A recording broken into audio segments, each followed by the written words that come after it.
ആരോഗ്യം എന്ന നിഅമത്തിൻ്റെ അത് ഇല്ലാണ്ടായാൽ, അത് നഷ്ടപ്പെട്ടു പോയാലുള്ള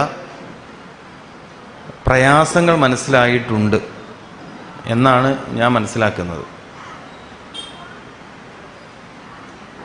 ഇല്ലെങ്കിൽ നമ്മുടെ നഗരങ്ങളിൽ കാണുന്ന ഹോസ്പിറ്റലുകൾ, ഡോക്ടേഴ്സ് മുന്നോട്ട് പോവില്ല. രോഗം വരുന്നത് വരെ ശ്രദ്ധിക്കില്ലെങ്കിലും രോഗം വന്നു കഴിഞ്ഞാൽ ചികിത്സിക്കാൻ വേണ്ടി ശ്രദ്ധിക്കാറുണ്ട്. സാധാരണ പറയുന്ന വിഷയത്തിൽ നിന്ന് വിഭിന്നമായി ചില പുതിയ കാര്യങ്ങൾ ഞാൻ പറയാൻ ആഗ്രഹിക്കുന്നത്, ഒന്ന്,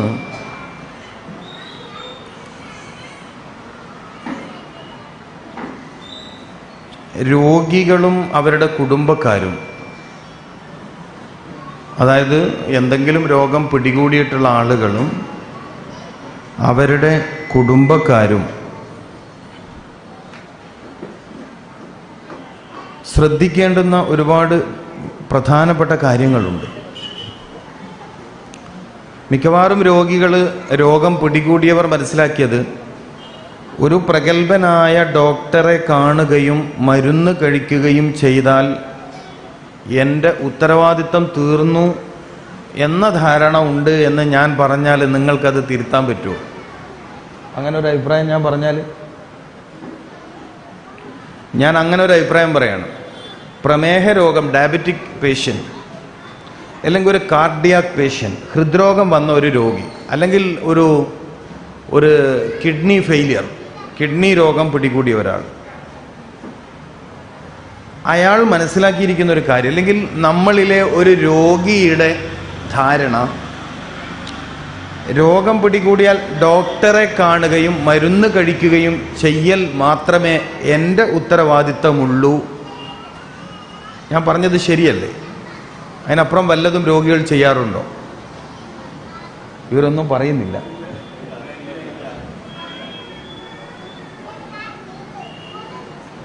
അല്ലേ? അങ്ങനെയല്ലേ ചെയ്യുന്നത്?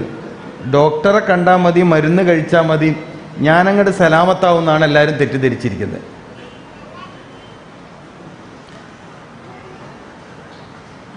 അതിനപ്പുറം ഒന്നും ചെയ്യാറില്ല. ആ ചെയ്യാത്തതുകൊണ്ട് ഡോക്ടർമാരുടെ കുടുംബം വളരെ റാഹത്തായി മുന്നോട്ട് പോകുന്നുണ്ട്, രോഗികളുടെ കുടുംബം കുറച്ച് പ്രയാസത്തിലാണ്. ശ്രദ്ധിക്കാൻ വല്ല കാര്യവും ഉണ്ടെന്ന് പറഞ്ഞാൽ പിന്നെ ആ ഡോക്ടറെ അടുത്ത് പോവുകയും ചെയ്യില്ല. എങ്ങനെ? രോഗം മാറുന്നതിന്, രോഗം ശിഫയാവുന്നതിന്, രോഗം ക്യൂർ ആവുന്നതിന് എന്തെങ്കിലുമൊക്കെ മാർഗനിർദ്ദേശങ്ങൾ മുന്നോട്ട് വെക്കുന്ന ഡോക്ടറെ അടുത്ത് പോവില്ല. ഞങ്ങളുടെ കണ്ണൂർ പറയും അതിന് പഥ്യം നിൽക്കുക എന്നാണ്. എന്തെങ്കിലുമൊക്കെ പഥ്യം നിൽക്കുക.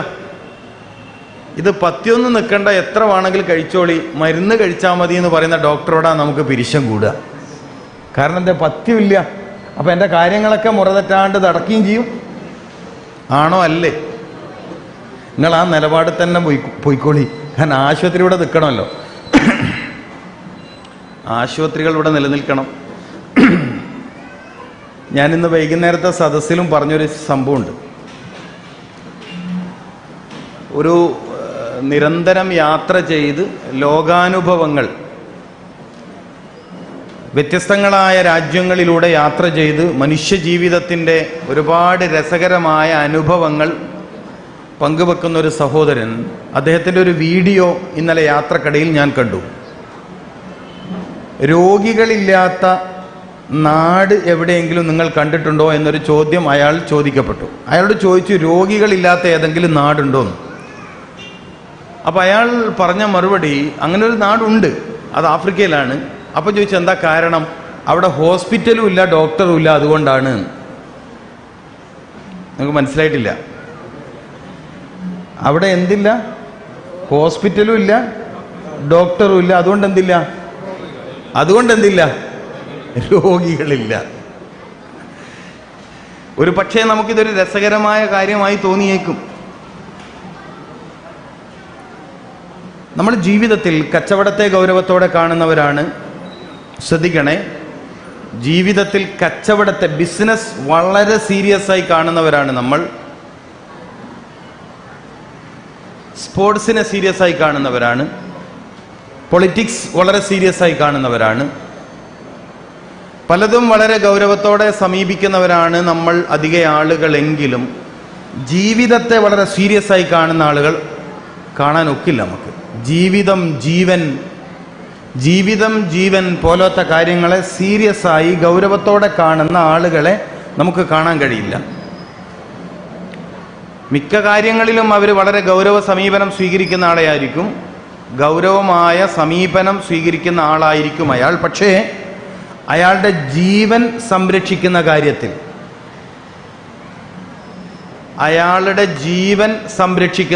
കാര്യത്തിൽ, അയാൾ തീരെ ഗൗരവമില്ലാത്തയാളാണ്.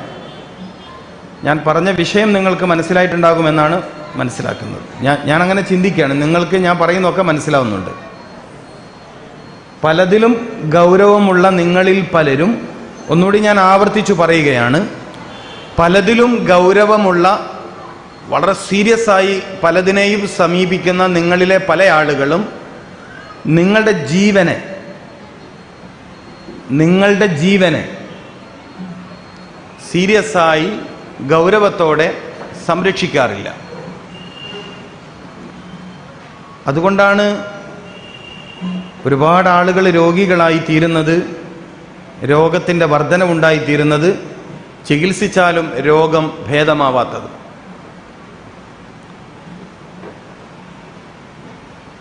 ഞാൻ പറയാൻ ആഗ്രഹിക്കുന്ന ചില വിഷയങ്ങളിൽ ഒന്ന്, 1.5 മണിക്കൂർ പ്രസംഗിക്കണമെന്നാണ് എനിക്ക് കിട്ടിയ നിർദ്ദേശം. അത്രയും നേരം നിങ്ങൾക്ക് ഇരിക്കാൻ പ്രയാസം ഉണ്ടാവില്ല എന്നാണ് ഞാൻ കരുതുന്നത്.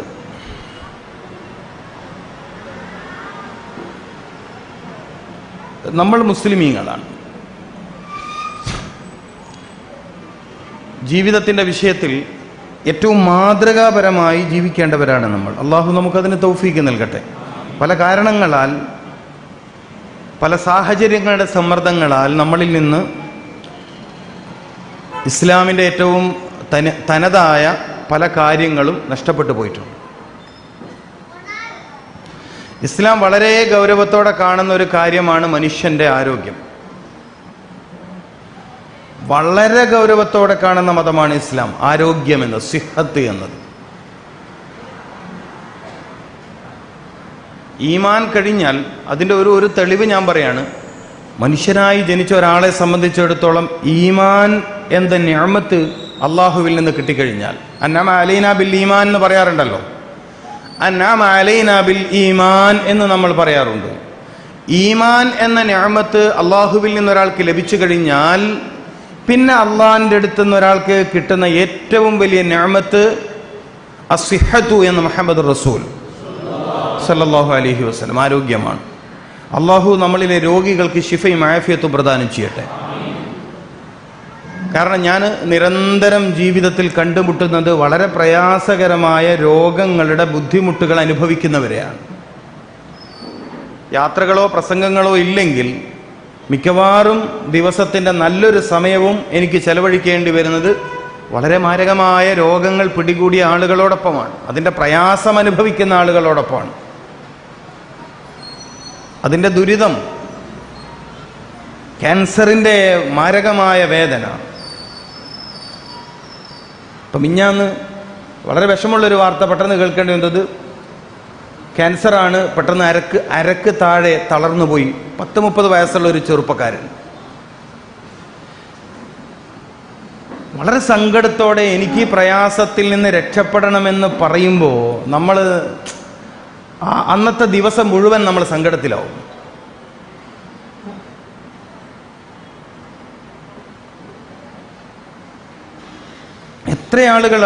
എത്ര ആളുകളാണെന്നറിയുമോ വലിയ രോഗങ്ങൾ വന്ന് കിടപ്പിലായിട്ട്. മാത്രമല്ല അവരെ പരിചരിക്കുന്ന കുടുംബത്തിൻ്റെ അവസ്ഥ നിങ്ങളൊന്ന് ആലോചിച്ച് നോക്കണം. ഇന്ന് ഞാൻ 37 വയസ്സുള്ള ഒരു ചെറുപ്പക്കാരനെ കണ്ടുമുട്ടി. ആ ചെറുപ്പക്കാരന് രോഗമാണ്. പക്ഷെ എന്നെ സങ്കടപ്പെടുത്തിയത് 10-60 വയസ്സുള്ള ആ മകൻ്റെ ഉമ്മയാണ്. അവർക്ക് ജീവിതത്തിൽ 37 വർഷമായിട്ട് ജീവിതത്തിൽ സന്തോഷം എന്താണെന്ന് അറിയില്ല. 37 വർഷമായി രോഗമായ മകനെ പരിചരിക്കുന്നതിനും അപ്പുറം അവർക്ക് ജീവിതമില്ല. ആ വീട്ടിൽ ഒരു ഉമ്മയും മകനും മാത്രമാണ്. അള്ളാഹു സലാമത്ത് കൊടുക്കട്ടെ, അള്ളാഹു ഷിഫയും ആഫിയത്തും കൊടുക്കട്ടെ. ഇത്രയും മുഅ്മിനീങ്ങളുടെ ആമീൻ അള്ളാഹു പരിഗണിച്ചുകൊണ്ട് ആ ചെറുപ്പക്കാരൻ്റെ അസുഖം അള്ളാഹു ഷിഫയായി കൊടുക്കട്ടെ. നമ്മൾ മനസ്സിലാക്കണം, രോഗം എന്നത് രോഗിയെ മാത്രമല്ല ഒരു കുടുംബത്തെ മുഴുവൻ പ്രയാസത്തിലാക്കും. ആക്കൂലേ? ഒരു കുടുംബത്തിൻ്റെ സാമ്പത്തിക ഭദ്രത തകർക്കൂലേ രോഗം? ഒരു കുടുംബത്തിൻ്റെ പനിയെക്കുറിച്ചല്ല ഞാൻ പറയണത്. ഒരു കുടുംബത്തിൻ്റെ സാമ്പത്തിക ഭദ്രത തകർത്ത് കളയും രോഗം. പുതിയ സമൂഹത്തിലെ യുവാക്കൾ, യുവതികൾ, ഒരു 30 വയസ്സിന് താഴെയുള്ളവർ അല്ലെങ്കിൽ 40 വയസ്സിന് താഴെയുള്ളവരുടെ മിക്ക ആളുകളുടെയും ജീവിതം മാരക രോഗങ്ങൾ വില കൊടുത്ത് വാങ്ങുന്നതാണ്. പൈസ കൊടുത്ത് രോഗം വിലക്ക് വാങ്ങുന്ന ആളുകളാണ് ഈ സദസ്സിലിരിക്കുന്ന വലിയൊരു വിഭാഗവും എന്ന് ഞാൻ പറഞ്ഞാൽ നിങ്ങൾക്ക് എതിർക്കാനൊന്നും കഴിയില്ല. അത് എന്നോടുള്ള ബഹുമാനം കൊണ്ടൊന്നല്ല, നിങ്ങളതാണെന്ന് ഞാൻ തെളിയിച്ചു തരും. പൈസ കൊടുത്ത് രോഗം വാങ്ങുന്നവർ എന്ന് ഞാൻ ആ പ്രയോഗം ശരിയല്ലാന്ന് തോന്നുന്നുണ്ടോ? വില കൊടുത്ത് രോഗം വാങ്ങുന്നവർ എന്ന എൻ്റെ പ്രയോഗം ശരിയല്ലെന്ന് തോന്നുന്നുണ്ടോ? ക്യാഷ് കൊടുത്തിട്ട് സൂക്കേട് വാങ്ങുക, ക്യാഷ് കൊടുത്ത് സൂക്കേട് വാങ്ങുക.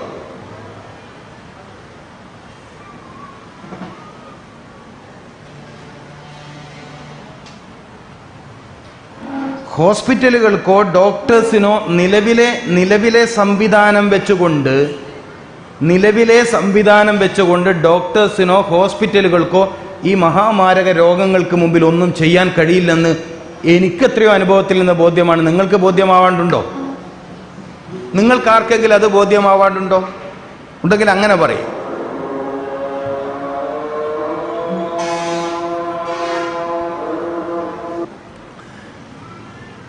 നിലവിലെ ഹോസ്പിറ്റൽ സംവിധാനം, ഡോക്ടേഴ്സൊക്കെ നല്ല സേവനങ്ങൾ ചെയ്യുന്നവരാണ്, വലിയ കഠിനാധ്വാനം ചെയ്യുന്നവരാണ്. ഓരോരുത്തരും അവർക്ക് കഴിയുന്ന രൂപത്തിൽ വലിയ സേവനങ്ങൾ മനുഷ്യ സമൂഹത്തിന് ചെയ്യുന്നവരാണ്. പക്ഷേ എൻ്റെ ചോദ്യം ഇതാണ്, നമ്മുടെ ഈ സമൂഹത്തോടുള്ള ചോദ്യം ഇതാണ്: ഈ സംവിധാനങ്ങൾക്ക് മാരക രോഗങ്ങളെ തടഞ്ഞു നിർത്താൻ കഴിഞ്ഞിട്ടില്ല. ഇതൊരു പ്രശ്നമാണ്, ഇതൊരു സാമൂഹിക പ്രശ്നമാണ്. ആരോഗ്യം എന്നതൊരു സാമൂഹിക വിഷയമാണ്. ഒരു വ്യക്തിക്ക് സാധ്യമാക്കാൻ കഴിയാത്തതാണ്. ഒരു സമൂഹം ഒന്നടങ്കം തീരുമാനിച്ചാൽ മാത്രം സാധ്യമാക്കാൻ കഴിയുന്നതാണ് ഹെൽത്തി ജമാഅ, ആരോഗ്യമുള്ള ഒരു കമ്മ്യൂണിറ്റി. ഒരു സമൂഹം, വളരെ ആദരണീയരായ ഈ മഹല്ലിൻ്റെ ഉമറാക്കൾ ഇതിനു വേണ്ടി ഉത്സാഹം കാണിച്ചു എന്നത് വളരെ ശ്ലാഘനീയമാണ്. ഞാൻ അപ്രിഷ്യേറ്റ് ചെയ്യുന്നൊരു കാര്യമാണ്, അഭിനന്ദനം അറിയിക്കുകയാണ്. കാരണം ഈ നാട്ടുകാർക്ക്, ഈ മഹല്ലിന് ചെയ്തു കൊടുക്കാൻ പറ്റുന്ന ഏറ്റവും വലിയൊരു കാര്യമാണ് ഈ ഒരു അവയർനെസ് പ്രോഗ്രാം. ഇസ്ലാം വളരെ ഗൗരവത്തോടെ ആരോഗ്യത്തെ കാണുന്നു. അല്ലാഹുമ്മ ഇന്നാ നസ്അലുക്കൽ അഫ്വ വൽ ആഫിയ. നോക്കൂ നിങ്ങൾ, ഇന്നാ നസ്അലുക്കൽ അഫ്വ വൽ ആഫിയ, വളരെ ഗൗരവമുള്ളൊരു ദുആ ആണിത്. പക്ഷെ നമ്മൾ ദുആ ചെയ്യില്ല. രോഗം വരുന്നത് വരെ രോഗം വരാതിരിക്കാനുള്ള പ്രാർത്ഥനകളിൽ ഇടപെടുന്ന ആളുകൾ കുറവാണ്. ഇസ്ലാം മനുഷ്യൻ എപ്പോഴും ആരോഗ്യവാനായിരിക്കണം എന്നതിനാൽ ജന്മം മുതൽ ഒടുക്കം വരെ ശാരീരിക ക്ഷമത നഷ്ടപ്പെടാതിരിക്കാൻ ആവശ്യമായ പ്രാർത്ഥനകളും പരിപാലന രീതികളും ഭക്ഷണക്രമങ്ങളും പഠിപ്പിച്ചിട്ടുണ്ട്.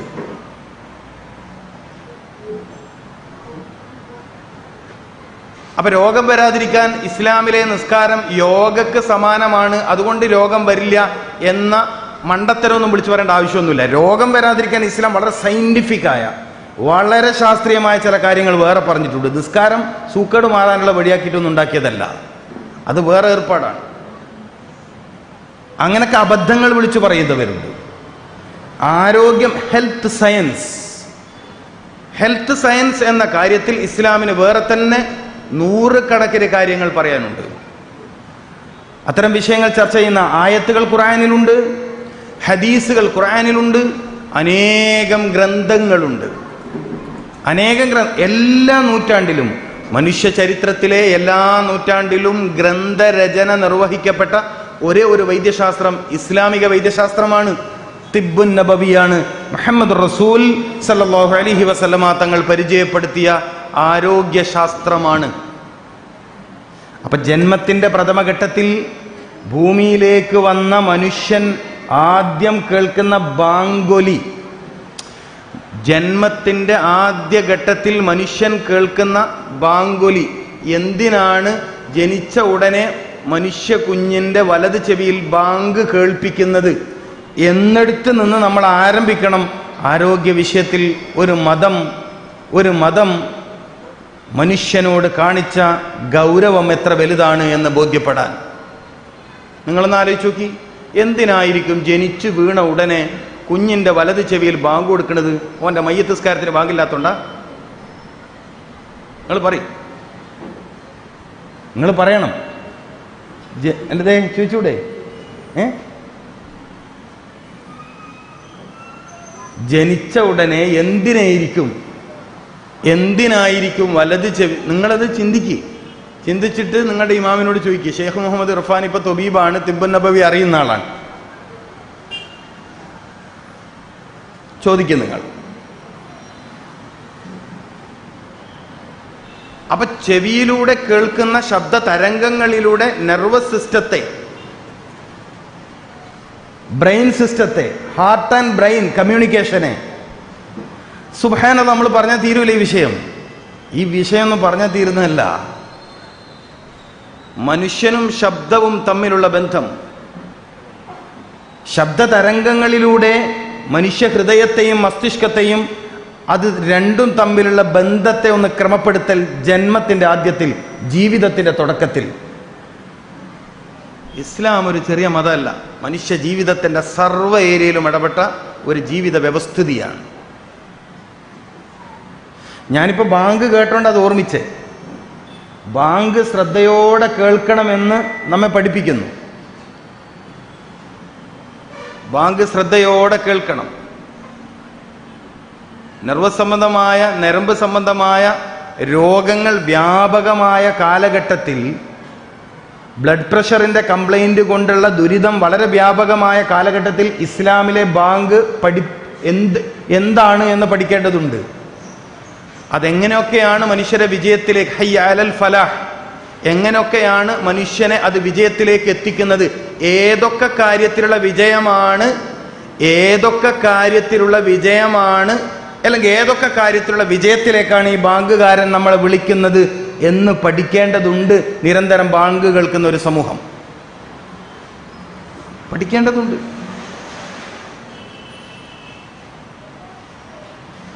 മാരകമായ രോഗങ്ങൾക്ക് മുമ്പിൽ പകച്ചു നിൽക്കുന്ന ആരോഗ്യശാസ്ത്ര അധ്വാനികൾക്ക് മുമ്പിൽ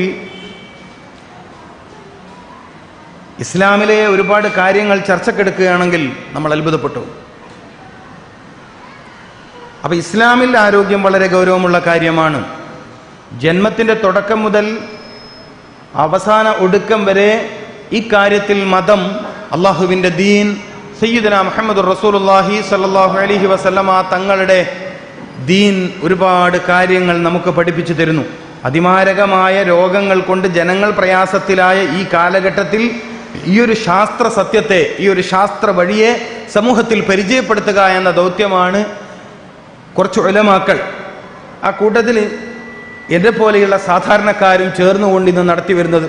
തിബ്ബുൻ നബവി ഓപ്പൺ യൂണിവേഴ്സിറ്റി എന്ന് പറഞ്ഞുകൊണ്ട് ഒരു യൂണിവേഴ്സിറ്റി തന്നെ ഇന്ത്യയിൽ സ്ഥാപിച്ചുകൊണ്ട് ഈ ആരോഗ്യശാസ്ത്രത്തെ പുതിയ കാലത്തെ രോഗപ്രതിസന്ധിക്ക് മുമ്പിൽ സമർപ്പിക്കുന്നതിൽ കർണാടകയിലും കേരളത്തിലുമുള്ള തമിഴ്നാട്ടിലുമുള്ള ഒരു കൂട്ടം ഉലമാക്കൾ വളരെ ശ്ലാഘനീയമായി ഈ നൂറ്റാണ്ടിലെ തന്നെ ഏറ്റവും വലിയ മനുഷ്യ സേവന പ്രവർത്തനത്തിന് ചുക്കാൻ പിടിക്കുന്നത് സയ്യിദുനാ മുഹമ്മദ് റസൂലുള്ളാഹി സല്ലല്ലാഹു അലൈഹി വസല്ലമ തങ്ങളുടെ ദർശനങ്ങൾക്ക് മാത്രമേ ഇനി രോഗികളില്ലാത്തൊരു സമൂഹത്തെ സൃഷ്ടിക്കാൻ കഴിയൂ.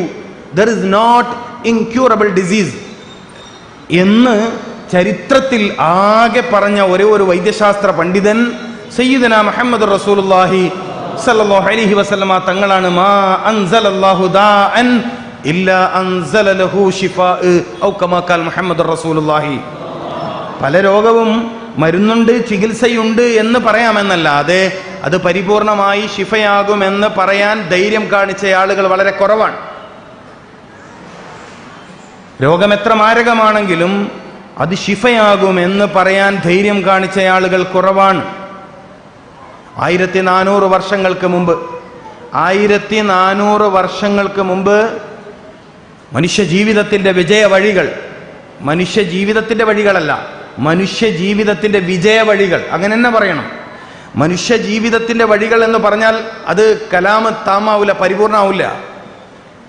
എന്താ പറഞ്ഞത്? മനുഷ്യ ജീവിതത്തിന്റെ വിജയ വഴികൾ. എവിടെയും ജയിച്ചുകൊണ്ടിരിക്കും.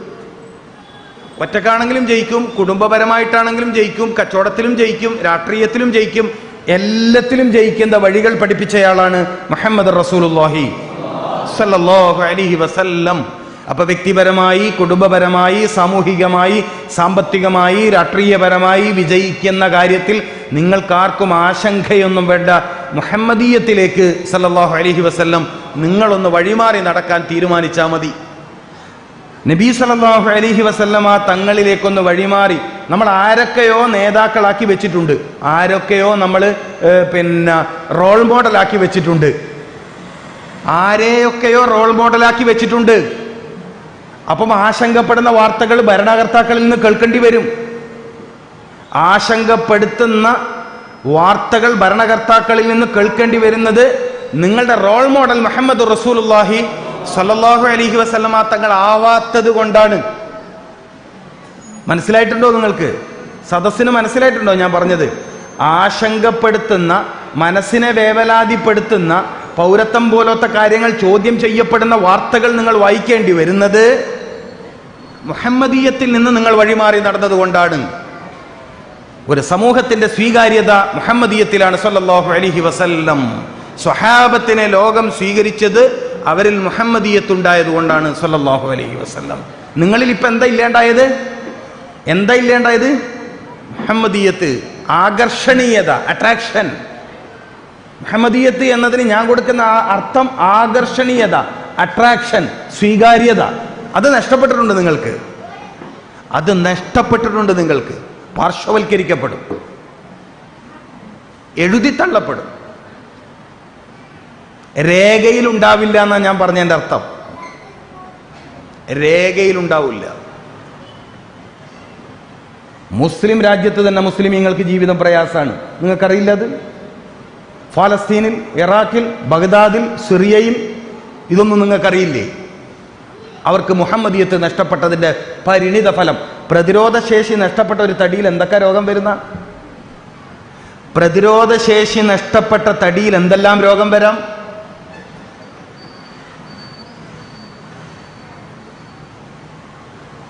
അള്ളാഹു ഇസ്സത്തിലാക്കി തരട്ടെ. ഇസ്സത്തിന്റെ മാനദണ്ഡം മുഹമ്മദീയത്താണ് സല്ലല്ലാഹു അലൈഹി വസല്ലം. അപ്പൊ ഞാൻ പറയാൻ ഉദ്ദേശിക്കുന്ന വിഷയം, മാരക രോഗങ്ങൾ ഒരുപാട് വർദ്ധിക്കുകയാണ്. പ്രമേഹമുണ്ട്, ക്യാൻസറുണ്ട്, കിഡ്നി രോഗമുണ്ട്, കരൾ രോഗമുണ്ട്. കരൾ രോഗം തന്നെ വളരെ വിഭിന്നമാണ്, വളരെ വിഭിന്നമാണ്. അങ്ങനെ ചികിത്സ കൊണ്ട് ഭേദമാക്കാൻ കഴിയുമെന്ന് പ്രതീക്ഷിക്കാൻ പോലും വകയില്ലാത്ത മാരക രോഗങ്ങൾക്ക് നടുവിൽ നിൽക്കുമ്പോഴാണ് ഞാൻ നിങ്ങളുടെ മുമ്പിൽ ഒരു ഹദീസ് പാരായണം ചെയ്യുന്നത്. മാ അൻസലല്ലാഹു ദാഅൻ, മാ അൻസലല്ലാഹു ദാഅൻ. അല്ലാഹു ഒരു രോഗത്തെയും ഇറക്കിയിട്ടില്ല. രോഗം ഇറങ്ങലാണ്, രോഗം ഇറങ്ങലാണ്, രോഗം പരക്കലല്ല. മനസ്സിലായിട്ടില്ല? ലാ അദുവ, രോഗം പരക്കലില്ല. പിന്നെന്താ ഉള്ളത്? രോഗം ഇറങ്ങലാണ്. അൻസലല്ലാഹു ദാഅൻ. രോഗം സ്പ്രെഡാവലില്ല. അത് ഒരു സയന്റിഫിക്കായ വാക്കല്ല, സയൻസിൽ അപാകതയുള്ളവരുടെ വാക്കാണ് രോഗപ്പകർച്ച. പരിശുദ്ധ ഹദീസ് ശരിയായ വിശകലനത്തിന് വിധേയമാക്കിയാൽ രോഗമൊന്നും പകരില്ല, തെളിയിക്കാൻ കഴിയില്ല. പകരം രോഗമിറങ്ങും. അത് ചില രാത്രികളിൽ, ചില പകലുകളിൽ, കൊല്ലത്തിലെ ചില രാത്രികളിൽ ആകാശത്തിൽ നിന്നും വളരെ പ്രധാനപ്പെട്ട ചില രോഗങ്ങൾ ഇറങ്ങും. അതുകൊണ്ട് നിങ്ങൾ പാത്രം മൂടി വെക്കണം, പാത്രം കമിഴ്ത്തി വെക്കണം. ഇത് നിങ്ങൾ പഠിച്ചിട്ടുണ്ട്.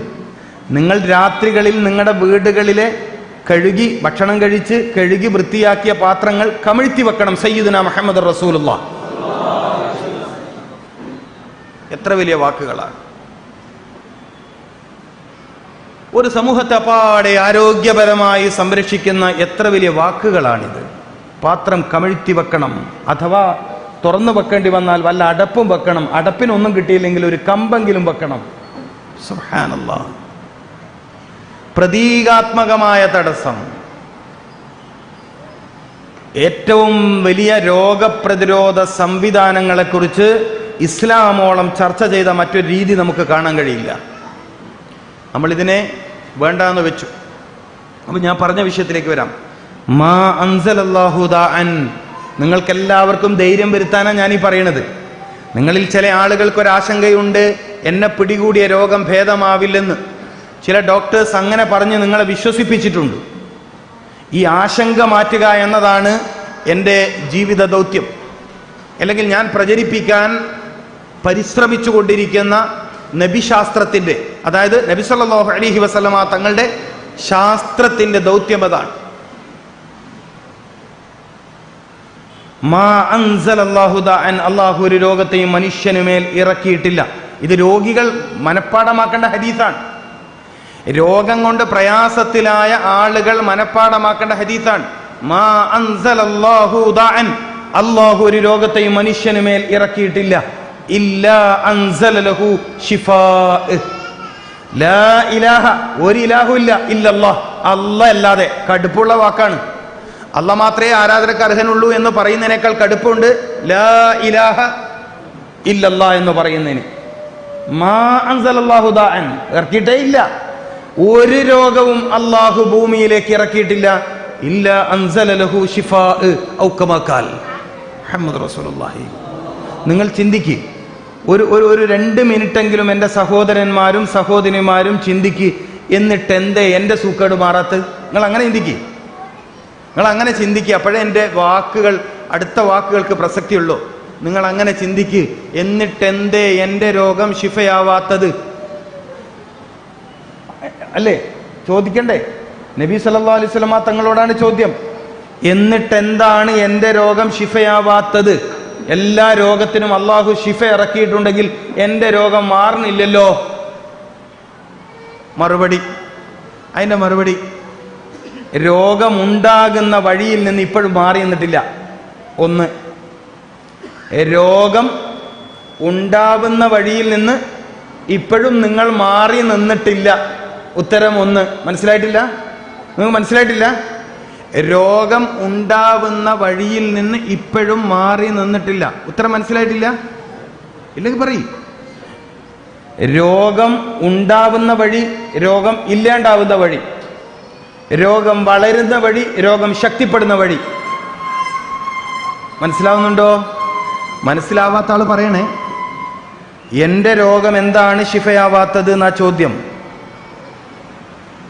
എൻ്റെ രോഗം എന്തുകൊണ്ടാണ് ശിഫയാവാത്തത് എന്നതാ ചോദ്യം. ഞാൻ പറഞ്ഞ ഹദീസ് എന്താണ്? മാ അൻസലല്ലാഹു ദാഅൻ ഇല്ലാ അൻസല ലഹു ശിഫാ. എല്ലാ രോഗവും ശിഫയാവും. എത്രയോ ആളുകളുടെ എത്രയോ രോഗങ്ങൾ ശിഫയായിട്ടുണ്ട്. അപ്പൊ എനിക്ക് രോഗം ഉണ്ടായിട്ട് എത്ര കൊല്ലമായി? 10 കൊല്ലമായി. അല്ല എത്രയായി? 15 കൊല്ലമായി. എന്താ ഡോക്ടറെ കാണിക്കുന്നില്ലേ? കാണിക്കണ്ട്. എന്നാ പിന്നെ മരുന്ന് കുടിക്കണ്ടാവില്ല അല്ലേ? കൃത്യമായി കുടിക്കണ്ട്. അപ്പൊ പിന്നെന്താ സൂക്കേട് മാറാത്തത്? സൂക്കേടുണ്ടാവുന്ന, രോഗമുണ്ടാകുന്ന വഴിയിൽ നിന്ന് വിട്ടു നിന്നിട്ടില്ല. அந்த രോഗം ഇല്ലാണ്ടാക്കുന്ന വഴിയുണ്ടോ? രോഗം വരുന്ന വഴിയുണ്ടോ? അങ്ങനെ ഒരു വഴിയുണ്ട്. പള്ളിയിലേക്ക് വരുന്ന വഴിയുണ്ടോ? വഴിയുണ്ട്. ആ ഇതിലേക്ക് കയറിയാൽ പള്ളിയിലേക്ക് എത്തും. മനസ്സിലായില്ലേ? പിന്നെ മംഗലാപുരത്തേക്കുള്ള ബസ്സിന് കയറിയിട്ട് കണ്ണൂരിൽ ഞാൻ മംഗലാപുരത്തേക്കുള്ള ബസ്സിന് കണ്ണൂരിൽ കയറിയിട്ട് കോഴിക്കോടേക്ക് ടിക്കറ്റ് എടുക്കാൻ പറ്റുവാ? എനിക്ക് പറ്റൂല. നിങ്ങൾക്ക് പറ്റുമെന്ന് അറിയില്ല. ഉണ്ട്, അങ്ങനെ ഉണ്ടാ. സൂക്കേട് മാറാനുള്ള ബസ് കയറിയിട്ട് സൂക്കേട് ഉണ്ടാക്കുന്ന ടിക്കറ്റ് എടുക്കുന്ന പരിപാടിയാണ് ഇപ്പം നിങ്ങൾ ചെയ്യുന്നത്. അത് പറയാനാണ് ഞാനിത് പറഞ്ഞത്. മനസ്സിലായില്ലേ? ആ കരയുന്ന കുഞ്ഞുങ്ങളുള്ള ഉമ്മമാർക്ക് അല്ലേ പുറത്തേക്ക് കുട്ടീനെ എടുത്ത് നടന്നുകൂടെ അല്ലേ? അതിന് പ്രശ്നമുണ്ടോ? അതിന് പ്രശ്നമില്ല. കരയുന്ന കുട്ടികളുള്ള ഉമ്മമാർക്ക് കുഞ്ഞുങ്ങളെ എടുത്ത് പുറത്ത് പോകാവുന്നതാണ്. സദസ്സിനോടുള്ള ബഹുമാനക്കേടാവില്ല അത് എന്ന് പ്രത്യേകം ഉണർത്തുന്നു. പിന്നെ ആ കുഞ്ഞിൻ്റെ ഉമ്മാനെ കാണാത്ത കാര്യമൊന്നും പറയാൻ പറ്റൂല. അങ്ങനെയാണ് പിന്നെ ഞാൻ പറഞ്ഞ വെറുതെ ആവും അല്ലേ? ഒന്ന് പറഞ്ഞാലേ ആ കുട്ടീനെ എടുത്തിട്ട് പുറത്ത് പോയാൽ ഞാൻ സാധാരണ പറയല്ലേ, കുട്ടികളെ എടുത്തിട്ട് വോട്ട് ചെയ്യാനേ പോകാൻ പാടുള്ളൂ. ഇലക്ഷന് വോട്ട് ചെയ്യുമ്പോൾ കുട്ടികളെ എടുത്ത് പോയാൽ വേഗം ക്യൂ നിൽക്കാണ്ട് എന്താക്കുക, വോട്ട് ചെയ്തിട്ട് വരാം.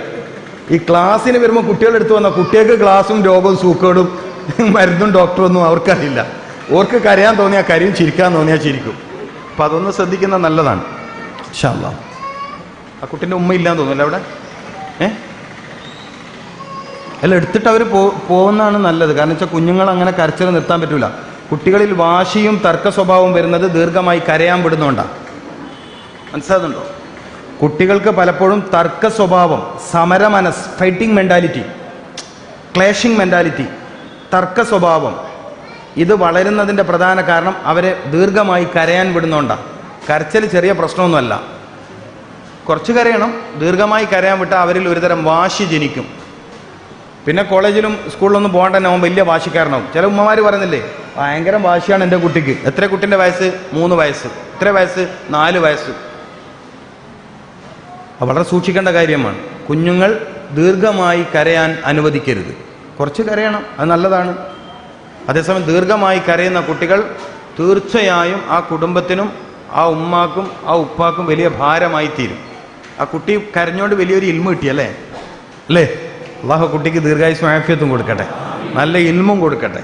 കാരണം ചില കാര്യങ്ങളാണ് ചില ഇൽമ കിട്ടാൻ കാരണമാവുക. ഇനി വേറെ പെണ്ണുങ്ങന്മാർ കുഞ്ഞുങ്ങളെ കരയിക്കണ്ട, ദുആ കിട്ടുമെന്ന് വിചാരിച്ചിട്ട്. ഏത് മനസ്സിലായില്ലേ? ഇടയ്ക്ക് അങ്ങനെ ഒരു ദുആ കിട്ടുന്ന എന്നാൽ പിന്നെ എൻ്റെ കുട്ടിയും കരയട്ടെ, അങ്ങനെ ദയവേത് വിചാരിച്ചേക്കരുത്.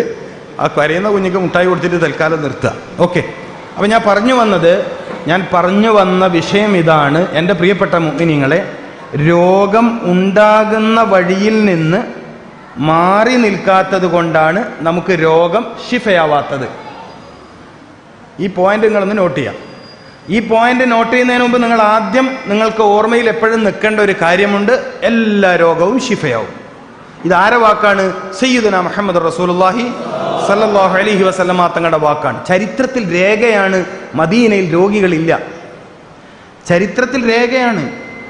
ഇത് ഒരു മസ്ജിദ് ഇമാമിന്റെ പ്രസംഗമൊന്നുമല്ല. ലോകത്തിന് ശാസ്ത്രത്തിന്റെ മാതൃക നബി സല്ലല്ലാഹു അലൈഹി വസല്ലമ തങ്ങളുടെ ശിഷ്യന്മാരായ സ്വഹാബികളിൽ നിന്നാണ്. നിങ്ങൾ മനസ്സിലാക്കേണ്ടത്, ഈ ശാസ്ത്രം സയൻസ് ഒന്നും യൂറോപ്യന്മാരുടെ സംഭാവനയാണെന്ന മഹാമണ്ഡത്തരം വിശ്വസിക്കുന്നവരുണ്ട്. അങ്ങനെ പറയുന്നവരുണ്ട്. യൂറോപ്യന്മാർക്ക് സയൻസ്, ശാസ്ത്രം, അന്വേഷണം എന്ന ഒരു സംവിധാനത്തിലേക്ക് പ്രചോദനമായത് ഹിജ്റ 2-ാം നൂറ്റാണ്ടിലെ സ്വഹാബി വര്യന്മാരുടെ ഹദീസ് പരമായ വിഷയത്തിലെ ചർച്ചകളാണ്. ഇത് നമ്മൾ മനസ്സിലാക്കണം.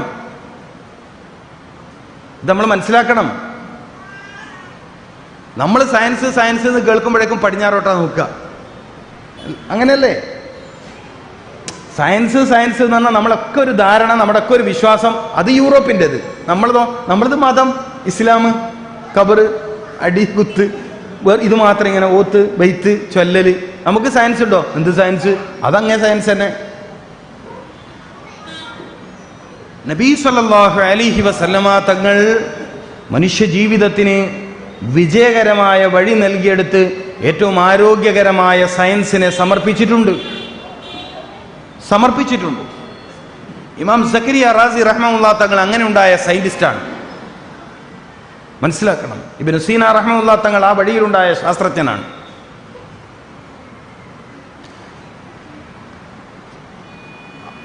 അപ്പൊ നമ്മൾ നമ്മുടെ വിഷയത്തിലേക്ക് വരികയാണ്.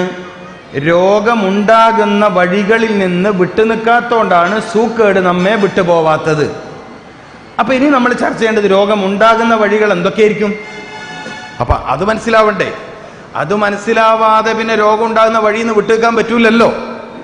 അപ്പൊ വളരെ കുറച്ച് അത്തരം ചില ചർച്ചകൾ ഞാൻ പറയാം. രോഗം വരാതിരിക്കാൻ നമ്മൾ സ്വീകരിക്കുന്ന മാർഗത്തിന് പൊതുവെ പറയുന്ന ഒരു പേരാണ് പ്രതിരോധ മാർഗം, അല്ലേ? പ്രതിരോധ മാർഗം സ്വീകരിക്കണം. Prevention is better than cure.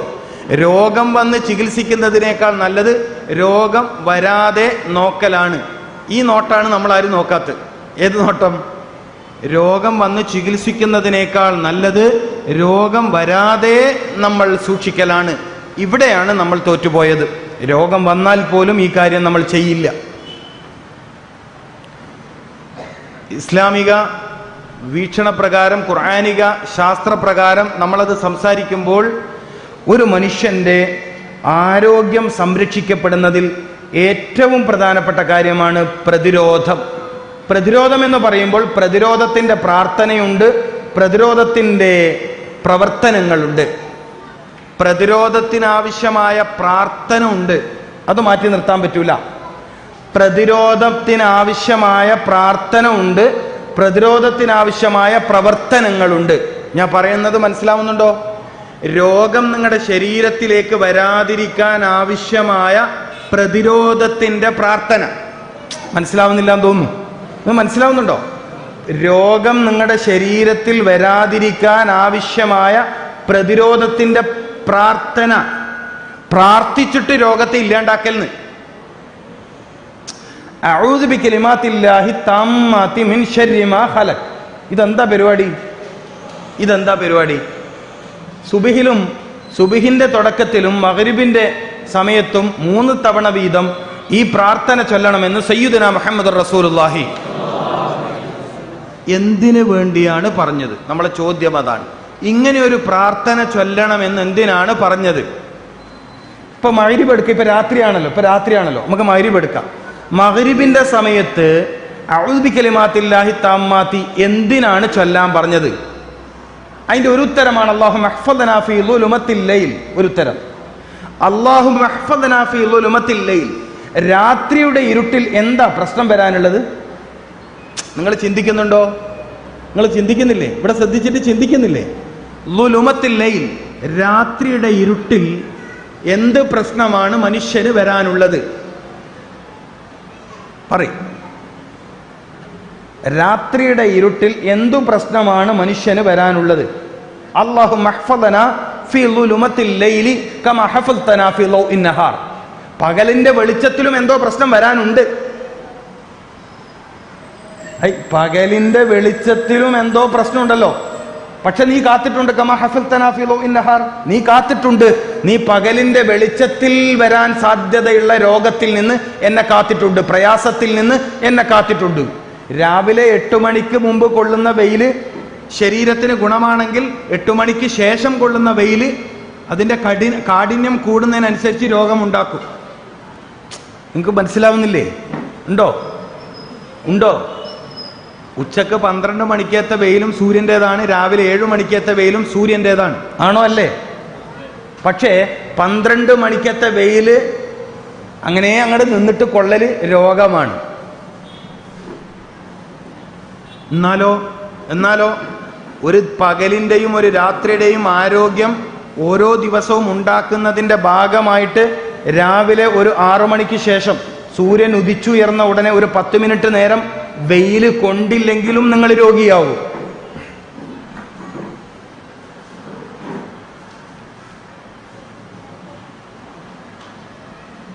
ഇത് മനസ്സിലാക്കണം. ഇത് നിങ്ങൾ മനസ്സിലാക്കണം. അല്ലാഹുമ്മ ഹഫ്ഫദ്നാ ഫീ ളുലുമത്തിൽ ലൈലി. രാത്രിയുടെ ഇരുട്ടിൽ സംഭവിക്കാൻ സാധ്യതയുള്ള രോഗങ്ങൾ ഒരുപാടുണ്ട്. കാരണം മനുഷ്യൻ ഉറക്കിലാകും. ചില പ്രത്യേക ജീവജാലങ്ങൾ സജീവമാകും. ഇരുട്ടിൽ മാത്രം സജീവമാകുന്ന ജീവജാലങ്ങളുണ്ട്. അത് കാണാൻ കഴിയില്ല. മൈക്രോസ്കോപ്പ് മൈനോറിറ്റിയിലാണ് അത് നിൽക്കുന്നത്. അത്രയും അതിസൂക്ഷ്മ നമ്മുടെ നേത്രപടലങ്ങൾക്ക്, നമ്മുടെ കണ്ണുകൾക്ക് കണ്ടെത്താൻ കഴിയാത്ത അത്രയും സൂക്ഷ്മ ജീവജാലങ്ങളുണ്ട്. ഉറക്കിൽ നമുക്കിതിനെ, പകലാണ് ഒരു കൊതുക് വരുന്നതെങ്കിൽ, ഒരു പ്രാണി വരുന്നെങ്കിൽ തട്ടിക്കളയാലോ. ഉറക്കിലാണെങ്കിലോ കഴിയില്ല. അപ്പൊ പ്രതിരോധത്തിന് പ്രാർത്ഥനയുണ്ട്. പക്ഷെ നമ്മളത് നിർവഹിക്കാറില്ല എന്ന് ഞാൻ പറഞ്ഞാൽ ഇനി നിങ്ങൾ എതിർക്കൂല. ഇപ്പം നിങ്ങൾ പറഞ്ഞ കറക്റ്റാണ്, ഞങ്ങൾ ഇതൊന്നും ചെയ്യാറൊന്നുമില്ല, ഞങ്ങളിങ്ങനെ വിറ്റാമിൻ ഗുളിക കഴിച്ചിട്ട് എങ്ങനെയെങ്കിലും അഡ്ജസ്റ്റ് ആക്കാതെ വിചാരിക്കുകയാണ്. വിറ്റാമിൻ ഗുളിക കഴിക്കുന്നുണ്ട്. ഓൻ്റെ കുടുംബക്കാർ രക്ഷപ്പെട്ട ആരെ? മരുന്ന് കമ്പനിക്കാരുടെ കുടുംബക്കാർ നല്ല ലാവിഷായി ജീവിക്കുന്നുണ്ട്.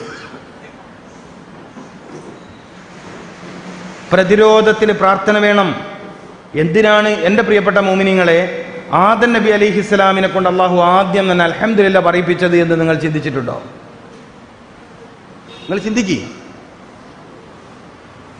ആദം നബി അലൈഹിസ്സലാം ആദ്യമായി പറഞ്ഞ വാക്ക് അൽഹംദുലില്ലാ ആണോ അല്ലേ? അതിലും തർക്കമില്ല. ആണ്. എന്തിനാണത് പറഞ്ഞത്? ആദം നബി അലൈഹിസ്സലാമിന് അള്ളാഹു ശരീരം പടച്ചു, ജീവൻ നൽകി. ഇനി ജീവിക്കണം. ജീവിതത്തിന്റെ തുടക്കത്തിൽ തന്നെ ചില സംവിധാനങ്ങളെ ഉണർത്തുന്നതിന്റെ ഭാഗമായി തുമ്മലുണ്ടായി. ശരീരത്തിൽ ചില സംവിധാനങ്ങൾ ഉണർത്തുന്നതിന്റെ ഭാഗമായി തുമ്മലുണ്ടായി. തുമ്മിക്കഴിഞ്ഞ ഉടനെ അബുൽ ബഷർ ആദം അലൈഹിസ്സലാം അള്ളാഹു അൽഹംദുലില്ലാ പറയിപ്പിച്ചു.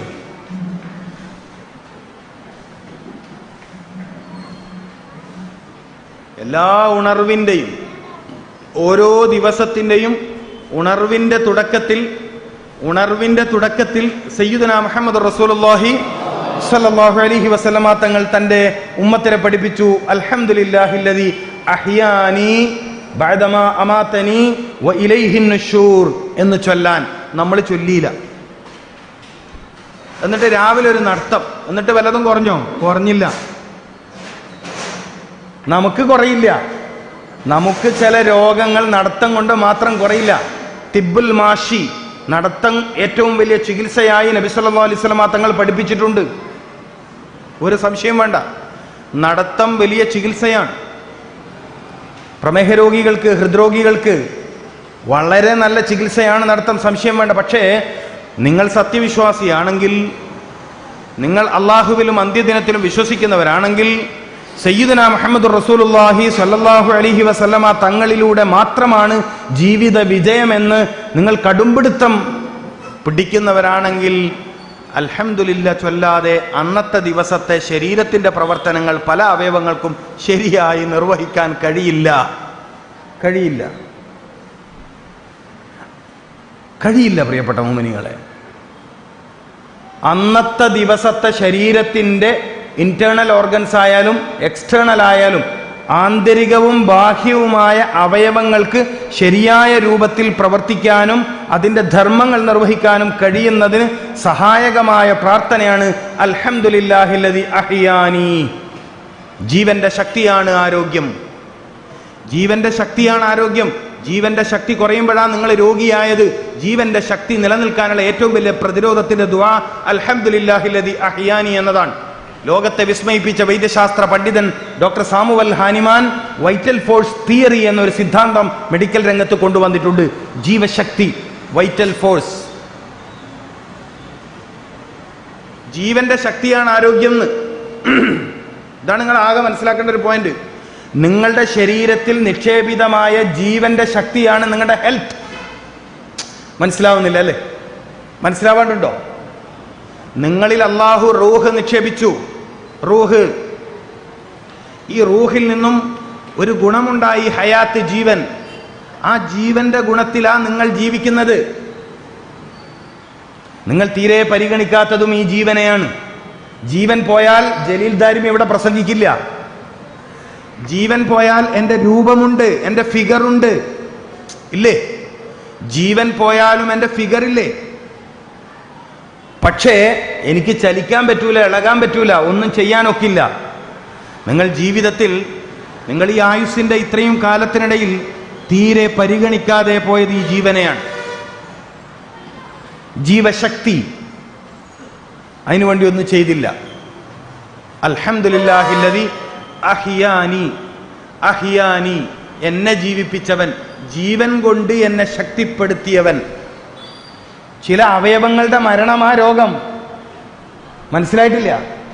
ഇൻസുലിൻ ഉൽപ്പാദിപ്പിക്കുന്ന പാൻക്രിയാസ് എന്ന അവയവത്തിന്റെ ചില ഭാഗങ്ങൾ പതുക്കെ പതുക്കെ ഡെഡാവുന്നത് കൊണ്ടാണ് ഇൻസുലിൻ പ്രൊഡക്ഷൻ അല്ലെങ്കിൽ സെൽഫ് ഇൻസുലിൻ പ്രൊഡക്ഷൻ ശരിയായി നടക്കാത്തത്.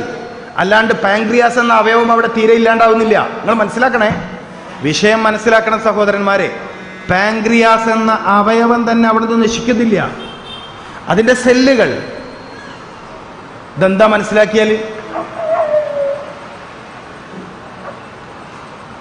അപ്പൊ പാങ്ക്രിയാസ് എന്ന അവയവത്തിന് പ്രവർത്തിക്കാനുള്ള ഗുണത്തിൽ ചിലതേ നഷ്ടപ്പെട്ടിട്ടുള്ളൂ, പൂർണ്ണമായും നഷ്ടപ്പെട്ടിട്ടില്ല.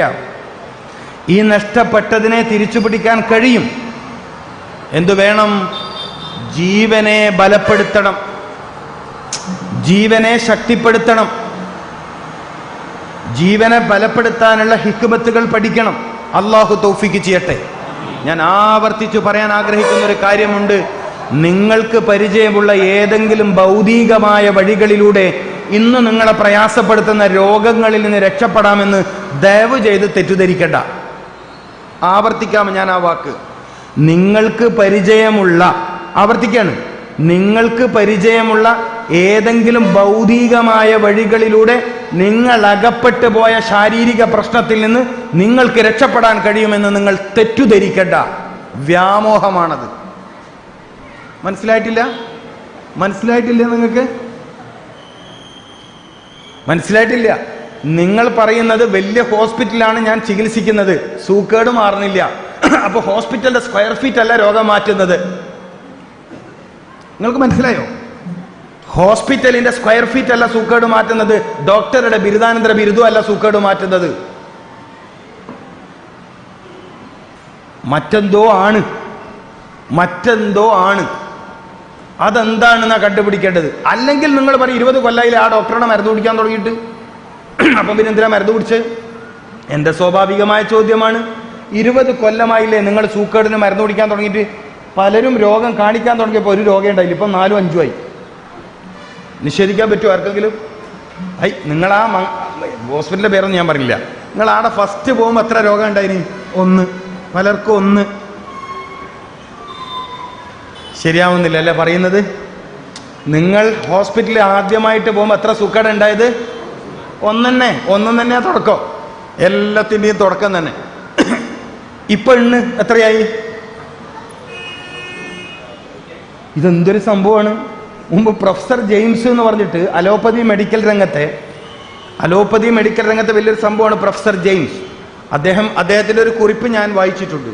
അതിൽ അദ്ദേഹം പറയുന്നുണ്ട്, നിങ്ങൾ സ്ഥിരമായി ഒരേ രോഗത്തിനൊരു ഡോക്ടറെ കണ്ടാൽ ഒരു 5 കൊല്ലം കാണേണ്ടി വന്ന അയാൾ ഒരു 20 രോഗമെങ്കിലും നിങ്ങൾക്ക് തരുന്നു. ആര്? നിങ്ങൾക്ക് പേടിയുണ്ടല്ലോ ഇതെല്ലാം പറയാൻ. നാളത്തേക്ക് ടോക്കൻ എടുത്ത് വെച്ച് നിൽക്കല്ലേ, ഇനിയിപ്പോൾ ഇതും പറഞ്ഞിട്ട് എങ്ങനെയാ പോവാ? പക്ഷെ ഡോക്ടറെ ഞാൻ കുറ്റം പറയില്ല, അവർ പരമാവധി അധ്വാനിക്കുന്നവരാണ്.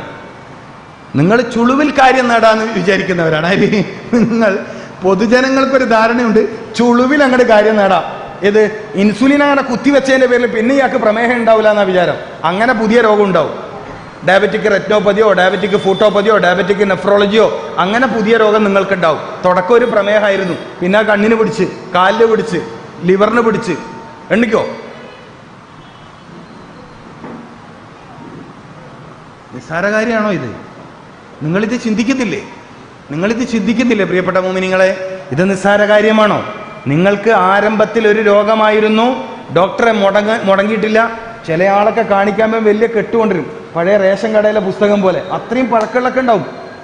ഒരു കഥയില്ലാണ്ട് നിങ്ങൾ ഈ സൂക്ഷിക്കുന്ന പേപ്പർ കത്തിച്ചാൽ തന്നെ ഒരു 80% സൂക്കേട് പലർക്കും പോകും. മനസ്സിലായിട്ടില്ല? എത്ര കൊല്ലം മുമ്പത്തെ മരുന്നിന്റെ ബില്ലാണ് നിങ്ങൾ ആ മരുന്ന് തന്നെ കമ്പനി നിരോധിച്ചു. ഏത് മരുന്ന് കമ്പനി നിരോധിച്ചിട്ട് 2 കൊല്ലോ 3 കൊല്ലോ ആയി. ഇന്ത്യൻ ഡ്രഗ് കൺട്രോൾ ബോർഡ് എത്ര മരുന്ന് നിരോധിച്ചു നിങ്ങളെ വിചാരം? ഒന്നും മൂപ്പറ അറിയില്ല. മൂപ്പറ പഴയ മരുന്നിന്റെ ബില്ല് നല്ല പ്ലാസ്റ്റിക്കിന്റെ കവറിലിട്ടിട്ട് സൂക്ഷിച്ചു വെക്കാണ്, കാരണം കേട് വരാതിരിക്കാൻ. പുള്ളറങ്ങാൻ തൊട്ടാൽ, കുട്ടികളങ്ങാൻ തൊട്ടാൽ അതിന്റെ പേരിൽ കലഹം നടക്കും. മൂപ്പറ വിചാരം ഈ മരുന്നിന്റെ കടലാസ് എന്തോ വലിയ സംഭവമാണ്. അങ്ങനൊക്കെ അന്ധവിശ്വാസമുള്ളവരുണ്ട്. ആ പേപ്പർ കത്തിച്ചാൽ തന്നെ ഒരു 80% സൂക്കേട് പോകുന്ന എൻ്റെ അഭിപ്രായം.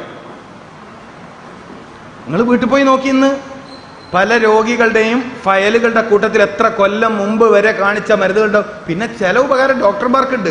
ഇയാൾ എന്തെല്ലാം ഇടങ്ങേറ് പിടിച്ച സാധനം ഉള്ളിലേക്ക് എത്തിച്ചെന്നുള്ളത് പഠിക്കാൻ പറ്റും. കൊല്ലങ്ങളായിട്ട് എന്തൊക്കെ ഇടങ്ങേറ് പിടിച്ച മരുന്നാണ് ഉള്ളിലേക്ക് എത്തിച്ചത്, ഏതൊക്കെ അവയവമാണ് അമ്പകയിൽ കരിഞ്ഞു പോയതെന്നൊക്കെ കണ്ടുപിടിക്കാൻ പറ്റും.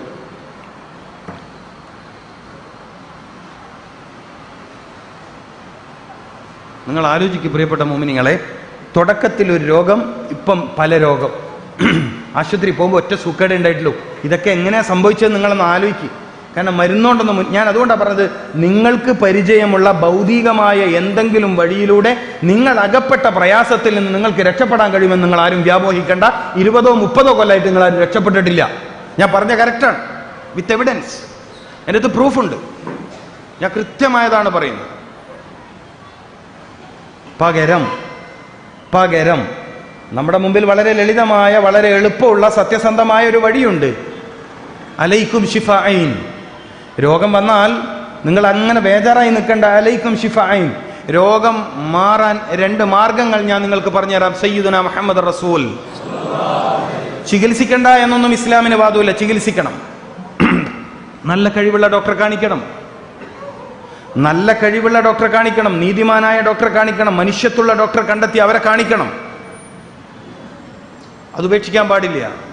നിങ്ങളുടെ രോഗം ശിഫയാവാൻ 2 മാർഗങ്ങൾ ഞാൻ നിങ്ങൾക്ക് പറഞ്ഞുതരാം. അതിലൊന്ന് പറഞ്ഞത് അൽ ഖുർആൻ, അല്ലാഹുവിൻ്റെ കലാമായ ഖുർആനാണ്. ഡോക്ടർ CK രാമചന്ദ്രൻ എന്ന ഇന്ത്യയിലെ പ്രഗത്ഭനായ ഡോക്ടർ CK രാമചന്ദ്രൻ എന്ന ഇന്ത്യയിലെ പ്രഗത്ഭനായ ഡോക്ടർ പറഞ്ഞത്, രോഗം അതിൻ്റെ ഏറ്റവും വലിയ മൂർധന്യതയിലാണ്. രോഗാതുരത കൊണ്ട് ജനങ്ങൾ പൊറുതിമുട്ടിയിരിക്കുകയാണ്. ഇനി വല്ല വഴിയുണ്ടെങ്കിൽ ഞാൻ നിസ്സംശയം പറയും, കോഴിക്കോട് അങ്ങാടിയിൽ പറഞ്ഞ വാക്കാണ്, അത് ഖുർആൻ മാത്രമാണ് ഇനി വരും കാലത്ത് രോഗപരിഹാരത്തിൻ്റെ മാർഗമെന്ന് ഡോക്ടർ CK രാമചന്ദ്രൻ പറഞ്ഞിട്ടുണ്ട്. എഴുതിയ കോപ്പി എൻ്റെ കയ്യിലുണ്ട്. ഇമ്പോർട്ടൻസ് ഓഫ് പ്രൊഫറ്റോപ്പതി എന്നൊരു ലഘുകൃതി എൻ്റെ കയ്യിലുണ്ട്. ഇമ്പോർട്ടൻസ് ഓഫ് പ്രൊഫറ്റോപ്പതി എന്ന് വെച്ചാൽ നബി സല്ലല്ലാഹു അലൈഹി വസല്ലമ തങ്ങളുടെ വൈദ്യശാസ്ത്രത്തിൻ്റെ പ്രാധാന്യം. ആയുർവേദത്തിൽ അഗാധ പാണ്ഡിത്യമുള്ള ഒരു പണ്ഡിതനാണ് doctor CK Ramachandran. Doctor CKR എന്ന ചുരുക്കപ്പേരിലാണ് അറിയപ്പെടുന്നത്. ആയുർവേദത്തിൽ അപാര പാണ്ഡിത്യം. കോഴിക്കോട് മെഡിക്കൽ കോളേജിന്റെ ചരിത്രത്തിലെ മഹാപ്രതിഭയാണ് ഡോക്ടർ CK രാമചന്ദ്രൻ. സയ്യിദ് അബ്ദുറഹ്മാൻ ബാഫക്കി തങ്ങളെ കരൾ പോലെ സ്നേഹിക്കുന്ന ഒരു മനുഷ്യ സ്നേഹിയാണ് ആര്? Doctor CK Ramachandran. ഇസ്ലാമിനെ അറിയുന്ന, ഖുർആനിനെ അറിയുന്ന, ഹദീസിനെ അറിയുന്ന, ഇസ്ലാമിക ചരിത്രത്തിലെ നാഗരികതയുടെ വിജയ കഥകൾ അറിയുന്ന, സുൽത്താൻ സലാഹുദ്ദീൻ അയ്യൂബിയുടെ കാലഘട്ടത്തിലെ 100 ബെഡുള്ള നൂരിയ ഹോസ്പിറ്റലിന്റെ ചരിത്രം കേരളീയർക്ക് പറഞ്ഞുകൊടുത്ത മഹാപ്രതിഭയാണ് ആര്? Doctor CK Ramachandran. നമുക്കതൊന്നും അറിയില്ല. അങ്ങനെ ഒരു പ്രതിഭയാ പറഞ്ഞത്, ഇനി ഖുർആനാണ് പരിഹാരം. നിസ്സാര വാക്കാണോ? എഡ്വേർഡ് ജി ബോൺ എന്ന് പറയുന്നത് ക്രിസ്തീയ സഹോദരനാണ്, വൈദ്യശാസ്ത്ര പണ്ഡിതനാണ്, വൈദ്യശാസ്ത്രത്തിന്റെ ഹിസ്റ്ററി അറിയുന്ന ആളാണ്. അദ്ദേഹം പറഞ്ഞത് ഇനി പരിഹാരം ഖുർആനാണ്. ഖുർആൻ ഓതി കുത്തിരിക്കാന്നല്ല അതിന്റെ അർത്ഥം. ഖുർആനിൽ പറഞ്ഞ വൈദ്യശാസ്ത്ര സംവിധാനങ്ങളെ വളർത്തിക്കൊണ്ടുവന്നുകൊണ്ട് വാഷിംഗ്ടൺ പ്രസംഗത്തിൽ മുൻ അമേരിക്കൻ പ്രസിഡന്റ് ബറാക് ഒബാമ പറഞ്ഞ പോലെ തന്നെ, മുൻ അമേരിക്കൻ പ്രസിഡന്റ് ബറാക് ഒബാമ തന്റെ വാഷിംഗ്ടൺ പ്രസംഗത്തിലും പറഞ്ഞത് ഖുർആനാണ് ഇനി വൈദ്യശാസ്ത്രത്തിൽ പ്രതീക്ഷ. പക്ഷെ നമ്മൾ സമ്മതിക്കൂല. ഈ ഇരിക്കുന്ന നിങ്ങളുണ്ടല്ലോ, ഈ ഇരിക്കുന്ന നിങ്ങളും ഈ ഇരിക്കുന്ന ഇവരൊന്നും സമ്മതിക്കൂല. നിങ്ങളെല്ലാം ഞാൻ പ്രതികളാക്കുകയാണ്. ബഹുമാനിക്കാനൊന്നും തൽക്കാലം തരവില്ല. നിങ്ങളെ ബഹുമാനിച്ചോളി. ഞാൻ അക്കൂട്ടത്തിലൊന്നും അല്ല കേട്ടോ. നിങ്ങൾ ഖുർആൻ ഉയർത്തിപ്പിടിക്കോ, ഞാൻ ബഹുമാനിക്കും. നിങ്ങളിത് താഴ്ത്തിപ്പിടിച്ചിട്ട് മറ്റേന്റെ വേക്കല, നിങ്ങൾ പോയി പണി നോക്കിയെന്ന് പറയും. കാരണം നിങ്ങൾ അതിന് പറ്റൂല. നിങ്ങൾക്ക് ബഹുമാനത്തിന് അർഹതയില്ല. ഇസ്സത്ത് വലില്ലാഹിൽ ഇസ്സത്തു വലിർറസൂലി വലിൽ മുഅ്മിനീൻ. ഈ കൂട്ടർക്കേ ബഹുമാനമുള്ളൂ. അതുകൊണ്ടാണ് ബഹുമാനപ്പെട്ട മുഅ്മിനീങ്ങളെ എന്ന് പറഞ്ഞ് ഞാൻ പ്രസംഗം തുടങ്ങിയത്. നിങ്ങൾക്ക് വേറൊന്നും തോന്നണ്ട, സബീലായിട്ടൊന്നല്ല. അള്ളാഹു എല്ലാവരെയും ഇസ്സത്തിലാക്കി തരട്ടെ. എനിക്കതാ ആഗ്രഹം. ഇരിക്കുന്ന എല്ലാവരും ഇസ്സത്തിലാകണം, ഇരിക്കുന്ന എല്ലാവരും ബഹുമാനികളാവണം, ഇരിക്കുന്ന എല്ലാവരും ആദരണീയരാവണം. അള്ളാഹു അങ്ങനെ ഒരു പ്രതാപം ഈ ഉമ്മത്തിന് തന്ന് അനുഗ്രഹിക്കട്ടെ. അപ്പൊ രോഗം ഉണ്ടാവുന്ന വഴികളിൽ നിന്നും, രോഗം വളരുന്ന വഴികളിൽ നിന്നും, രോഗം ശക്തിപ്പെടുന്ന വഴികളിൽ നിന്നും വിട്ടുനിൽക്കാത്തതുകൊണ്ടാണ് കൊല്ലങ്ങളായിട്ടും നമുക്ക് സൂക്കേട് മാറാതിരുന്നത്. പക്ഷെ അള്ളാഹു പ്രഖ്യാപിച്ചിരിക്കുന്നു സർവ്വരോഗത്തിനും ശിഫയുണ്ട്. വനുനസ്സിലു മിനൽ ഖുർആനി മാ ഹുവ ശിഫാഉൻ. അള്ളാന്റെ കലാം. ഇത് ജലീൽ ദാരിമി അറബിയിൽ പ്രാസൊപ്പിച്ച് പറഞ്ഞൊരു വാക്കല്ല. വനുനസ്സിലു മിനൽ ഖുർആനി മാ ഹുവ ശിഫാഉൻ വറഹ്മത്തുൽ ലിൽ മുഅ്മിനീൻ. വറഹ്മത്തുൽ ലിൽ മുഅ്മിനീൻ. പരിശുദ്ധ ഖുർആനിലെ സൽമാനുൽ ഫാരിസി റഹ്മഹുല്ലാ തങ്ങൾ സയ്യിദന ഉമർ ബിൻ ഖത്താബ് റളിയല്ലാഹു തആല അൻഹുവിനോട് സംസാരിക്കുന്നതിനിടയിൽ രോഗം മാറാൻ സഹായിക്കുന്ന ആയത്ത് ഖുർആനിൽ ഉണ്ടെന്ന് പറഞ്ഞിട്ട് ഓതിയ ആയത്താണിത്. വനുനസ്സിലു മിനൽ ഖുർആനി മാ ഹുവ ശിഫാഉൻ വറഹ്മത്തുൽ ലിൽ മുഅ്മിനീൻ ഫമാ അതാകുമുർ റസൂലു ഫഖുദു. പിടിക്കലേ നിർവാഹുള്ളൂ. നിങ്ങൾക്ക് നിങ്ങളുടെ ദൂതൻ കൊണ്ടുവന്നതിനെ നിങ്ങൾ പിടിച്ചോളി, നിങ്ങൾ ജയിക്കും. അള്ളാഹു വിശാലമാക്കി തരട്ടെ നമ്മുടെ കാര്യങ്ങൾ. ഖുർആൻ ശിഫയാണ്. അതൊരു ഇസ്ലാമിക പ്രഭാഷകന്റെ അഭിപ്രായമൊന്നുമല്ല, ഒരു മുസ്ലിം പ്രഭാഷകന്റെ അഭിപ്രായമല്ല. മുസ്ലിങ്ങൾക്ക് എന്തിനാണ് യോഗ എന്ന് ചോദിച്ചത് സ്വാമി നിത്യ ചൈതന്യ യതി എന്ന ഗുരുവാണ്. ചില ആളുണ്ട് ഇപ്പൊ യോഗ എന്നെല്ലാം പറഞ്ഞിട്ട് വലിയ സംഭവമായിട്ട് അതിന്റെ ബേക്കലോടുന്നു. യോഗ എന്നെല്ലാം വിചാരിച്ച എന്തോ മഹാസംഭവമാണ്. സംഭവം തന്നെയാണ്. ഒരു സംസ്കാരത്തിന്റെ ഭാരതീയ സന്യാസി മഹർഷിമാരുടെ പതഞ്ജലി മഹർഷിയുടെ ശിഷ്യഗണങ്ങൾക്കുള്ള ആചാരങ്ങൾ ക്രമപ്പെടുത്തുന്നതിന്റെ ഭാഗമായി സന്യാസ ജീവിതത്തിന്റെ ഇപ്പം ദർസിൽ താമസിച്ച് മുത്തഅല്ലിമീങ്ങൾക്ക് ഉസ്താദ് ചിട്ട പഠിപ്പിക്കുന്നത് പോലെ, ദർസിൽ താമസിച്ച് പഠിക്കുന്ന മുത്തഅല്ലിമീങ്ങൾക്ക് ഉസ്താദ് തർബിയത്ത് കൊടുക്കുന്നതിന്റെ ഭാഗമായി ചിട്ട പഠിപ്പിക്കുന്നത് പോലെ താപസ ജീവിതം, തപസ്സു ചെയ്തിട്ടുള്ള ജീവിതത്തിന്റെ ചിട്ട പഠിപ്പിക്കാൻ വേണ്ടി മഹർഷി വര്യന്മാര് രൂപപ്പെടുത്തിയതാണ് യോഗ.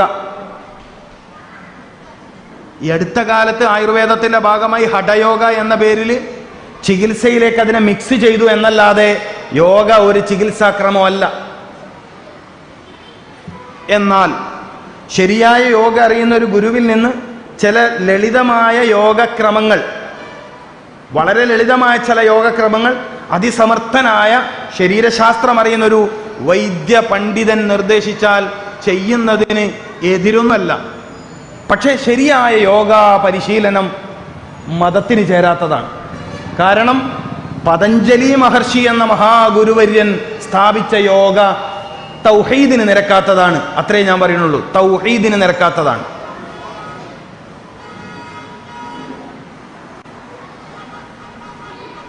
അപ്പോ രോഗം ശരീരത്തിൽ വരാതിരിക്കാൻ പ്രതിരോധ മാർഗങ്ങൾ സ്വീകരിക്കുക എന്നതാണ് ബുദ്ധി. പ്രതിരോധ മാർഗങ്ങൾ എന്ന് പറയുമ്പോൾ അതിൻ്റെ ഒന്നാം സ്ഥാനത്ത് പ്രാർത്ഥനയാണ്. പ്രാർത്ഥനയിൽ ഒന്നാം സ്ഥാനം ഖുർആനിലെ പ്രാർത്ഥനക്കാണ്. പ്രാർത്ഥനയിലെ ഒന്നാം സ്ഥാനം ഖുർആനിലെ പ്രാർത്ഥനക്കാണ്. അയ്യുദ്വാഇ അഫ്ളൽ, ഏറ്റവും ശ്രേഷ്ഠമായ പ്രാർത്ഥന ഏതാണ്? അൽഹംദുലില്ലാ എന്നതാണ്. അപ്പം മഈഷത്തിന് വേണ്ടി ജോലി ചെയ്യാൻ വേണ്ടി, പഠിക്കാൻ വേണ്ടി, അധ്വാനിക്കാൻ വേണ്ടി, അടുക്കള ജോലി ചെയ്യാൻ വേണ്ടി ഒക്കെ ഉണർന്നെഴുന്നേറ്റ മനുഷ്യന് അതിനുള്ള കുവ്വത്തും സിഹത്തും നശാത്തും വേണം. നിങ്ങൾക്ക് മനസ്സിലായിട്ടില്ല. രാവിലെ ഉറക്കിൽ നിന്ന് എഴുന്നേറ്റ മനുഷ്യൻ, നിങ്ങൾ ശ്രദ്ധിച്ചോളി, രാവിലെ ഉറക്കിൽ നിന്ന് എഴുന്നേറ്റ മനുഷ്യന് ജോലി ചെയ്യാൻ, പഠിക്കാൻ, യാത്ര ചെയ്യാൻ, അടുക്കള ജോലി ചെയ്യാൻ, വെറുതെ ഇരിക്കാനും എന്ത് വേണം? ഇനി വെറുതെ ഇരിക്കുകയാണെങ്കിൽ അതിനും എന്ത് വേണം? നശാത്ത് വേണ്ടേ? അല്ലേ മൂഡ് ഓഫ് ആയി പോലെ. അപ്പൊ വെറുതെ ഇരിക്കുകയാണെങ്കിലും സിഹത്ത് വേണം. സിഹത്ത്, ഖുവ്വത്ത്, നശാത്ത്, അതായത് ആരോഗ്യം, ശക്തി, ഉന്മേഷം. ഞാനിതിങ്ങനെ അറബി പറയുന്നിട്ട് നിങ്ങൾ എന്തോ സംഭവം വിചാരിക്കണ്ട. ആരോഗ്യം, ശക്തി, ഉന്മേഷം. ശക്തി എന്നതിന് രോഗം വരാതിരിക്കാനുള്ള, ഇനി അഥവാ രോഗാണു നമ്മുടെ ശരീരത്തിലേക്ക് വന്നാൽ തന്നെ അതിനെ പ്രതിരോധിച്ച് തോൽപ്പിക്കാനുള്ള ശക്തി. നഫ്സി ഫിൽ ഖവിയ്യ് സയ്യിദുനാ മുഹമ്മദ് റസൂലുള്ളാഹ്. നമ്മുടെ റസൂലെ രോഗം വന്ന് സൂക്കേട് പിടിച്ചിട്ട് പള്ളിന്റെ തൂണിന് ചാരിയിരിക്കുന്ന ആളൊന്നുമല്ല. നമ്മുടെ റസൂൽ സയ്യിദുനാ മുഹമ്മദ് റസൂൽ സല്ലല്ലാഹു അലൈഹി വസല്ലം മനുഷ്യരിലെ ആരോഗ്യത്തിന്റെ കാര്യത്തിൽ അനസ് റളിയല്ലാഹു തആല അൻഹു പറഞ്ഞല്ലോ, ചില സമയത്ത് നബി സല്ലല്ലാഹു അലൈഹി വസല്ലം തങ്ങൾ നടന്നു വരുമ്പോൾ ഒരു 40 ആളൊക്കെ നടന്നു വരുന്ന പോലെ തോന്നും. നമ്മൾ പറയില്ലേ, ഓനൊരു 10 ആക്കെല്ലാം മതിയെന്ന്. ഞങ്ങളെ നാട്ടിൽ പറയലുണ്ട്. ഞങ്ങളെ നാട്ടിൽ പറയലുണ്ട്, ഓനൊരു 10 ആക്കൽ ഓനൊരുത്തം മതി. അജ്ജാതിക്കരുത്ത് സംഭവം വേണം. ചെറുപ്പക്കാരൊക്കെ അതിനുള്ള പണിയെടുത്തോളി. ഈ യുവാക്കളോടൊക്കെ എനിക്ക് പറയാനുള്ളത്, നിങ്ങൾ ഈ മുടിയെല്ലാം എന്തെല്ലാം ആക്കി നടക്കുന്നതിനോ തടിയൊന്നും ഉഷാറാക്കി നടന്നോളി. അല്ലേ എന്തേ നല്ല ഉഷറ് വേണം. കണ്ടാ പേടിക്കണം എന്ന് എൻ്റെ അഭിപ്രായം. പേടിക്കണ്ടോ കണ്ടാൽ തന്നെ പേടിക്കണം. മുമ്പ് കളരി പഠിക്കാൻ വേണ്ടിയിട്ട് എൻ്റെ ഉസ്താദ് പിടിച്ചിട്ട് ഗോതയൊക്കെ ഉണ്ടാക്കി. ഒരിക്കൽ പറടാ, ധൈര്യമില്ലെങ്കിലും അടിക്കാൻ വരുന്ന നിങ്ങളെ കണ്ടാ പേടിക്കണം. അതന്നെ ഒരു വലിയ അടിയാണ് എന്നാണ്. ഇത് ആദ്യം തന്നെ തലചൊറിയും, പിന്നെ എവിടെയാ ശരിയാകുക? ആദ്യം തന്നെ തലയോറിയും, പിന്നെ എവിടെ ശരിയാകാം? ചെറുപ്പക്കാരോടാണ് കേട്ടോ. കാരണം ധീരന്മാരായ ഉമർ ബിൻ ഖത്താബ് റളിയല്ലാഹു തആല അൻഹുവിന്റെയും ഹംസത്തുൽ കർറാർ റളിയല്ലാഹു തആല അൻഹുവിന്റെയും ഉശിരന്മാരുടെ ചരിത്രം. പക്ഷെ അവരെ ഉശിരിന്റെ രഹസ്യം മസിലൊന്നല്ല, ഈമാനാണ്. അത് ആദ്യം പഠിച്ചോളി നിങ്ങൾ. ഇത് പൂച്ചറ കണ്ടാ പേടിക്കുന്ന ഈ ധൈര്യമാണ് പല ചെറുപ്പക്കാർക്കും. മസിലെല്ലാം ഭയങ്കര സംഭവമായിരിക്കും. പോട്ടെ.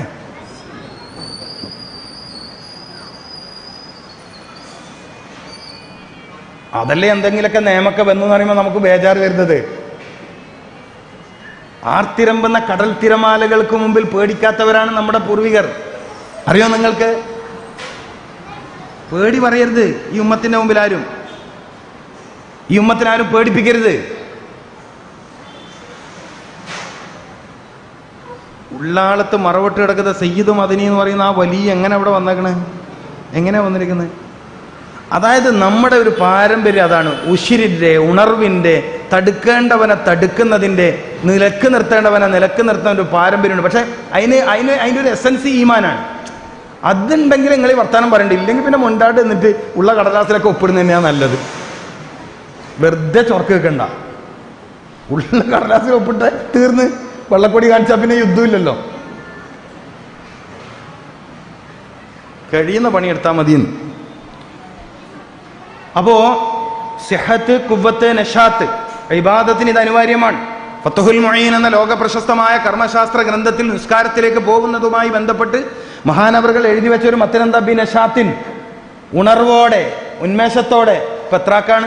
കാലിന് വെജ്ജ, എന്നെ എങ്ങനെയപ്പ നിസ്കരിക്കാണ്ടിരിക്കാന്ന് പറഞ്ഞിട്ട് എടങ്ങേറായിട്ടാണ് നിസ്കരിക്കാൻ പോണത്. എങ്ങനെയെങ്കിലും ഒന്ന് സലാം വീട്ടി കിട്ടിയാൽ മതി എന്നാണ് പലരും ആഗ്രഹിക്കുന്നത്. ദയവേത് ഉസ്താദുമാർ നിസ്കാരത്തിൽ വലിയ സൂറത്ത് ഓതിയാക്കരുതേ. ഇത് കാലം വളരെ രോഗികളെ നമ്മൾ ഓതരുത്, ആരും ഓതരുത് ഉസ്താദെ. ഏതെങ്കിലും ഓതുന്ന ഇമാം ഉണ്ടെങ്കിൽ അത് നിർത്തണം. ചില കമ്മിറ്റിക്കാർക്ക് ഒരു പൂതിയുണ്ട്, ഇത് നല്ലോണം ഓതുന്ന മൊയിലാറ ഇമാമാക്കി നിർത്താൻ. രണ്ടിനെയും പുറത്താക്കണം, മഹലിന്ന് രണ്ടിനെയും പുറത്താക്കണം. പറ്റൂല. മുട്ടുവേദനക്കാര്, നിൽക്കാൻ പറ്റാത്തവര്, വേദനിക്കുന്നവര്, എന്നിട്ട് മൊയിലിയാർ അങ്ങോട്ട് മെഹ്റാബിൽ എന്നിട്ട് ഓതാണ്. ഇയാളിങ്ങനെ ഓത്ത് പഠിച്ചിട്ടേ മൂപ്പർക്ക് ഇങ്ങനെ ഓതലുണ്ട്. നല്ല മൈക്കും എക്കോ. ആ മെക്കോ മൈക്കാതെ ഒഴിവാക്കണം പള്ളിയിൽ. ചെറിയ സൂറത്ത് തപ്പിപ്പിടിച്ച് ഖുർആൻ ഓതുക. ഈ കാലം സൂക്കേട്, മുട്ടുവേദന, കാലുവേദന, കാലിന് നീര്, പെട്ടെന്ന് മൂത്രയിക്കാൻ പോകേണ്ടവര്, എന്നിട്ടാ ഓത്ത് വലുത്. അവൻ ടൗൺ പള്ളിയിൽ നിന്ന് ടൗണാണ്. ഫിഖ് മാനിക്കാതെ ഇസ്ലാം ഉണ്ടോ? അതുകൊണ്ട് ദയവിതെല്ലാം ഉസ്താദന്മാരോട് ഒന്ന് പറയണം ഓത്ത് ചുരുക്കാൻ. നിസ്കാരം തീർത്തു കൊടുക്കുക നിങ്ങൾ. കാരണം ജനങ്ങൾക്ക് കഴിയുന്നില്ല. പിന്നെ അമ്പകയിൽ നിസ്കാരത്തോട് ഒരു വെറുപ്പ് വരണ്ട. ശ്രദ്ധിക്കേണ്ട കാര്യമാണ് ഞാൻ പറയുന്നത്. ഞാൻ ഫിഖ്ഹ പറഞ്ഞു കേട്ടോ. നിങ്ങൾക്ക് ആർക്കൊന്നും തോന്നാണ്ട് ഇത് വെറുതെ പറഞ്ഞാണ്. ഞാൻ ഫിഖ്ഹ പറഞ്ഞത്. ആലിമീങ്ങൾ ഇരുത്തിയിട്ടാണ് സംസാരിക്കണത്. അല്ലാന്ന് പറയും മഹല്ലുകളുടെ കത്തീവുമാരല്ലേ ഇരിക്കണത്.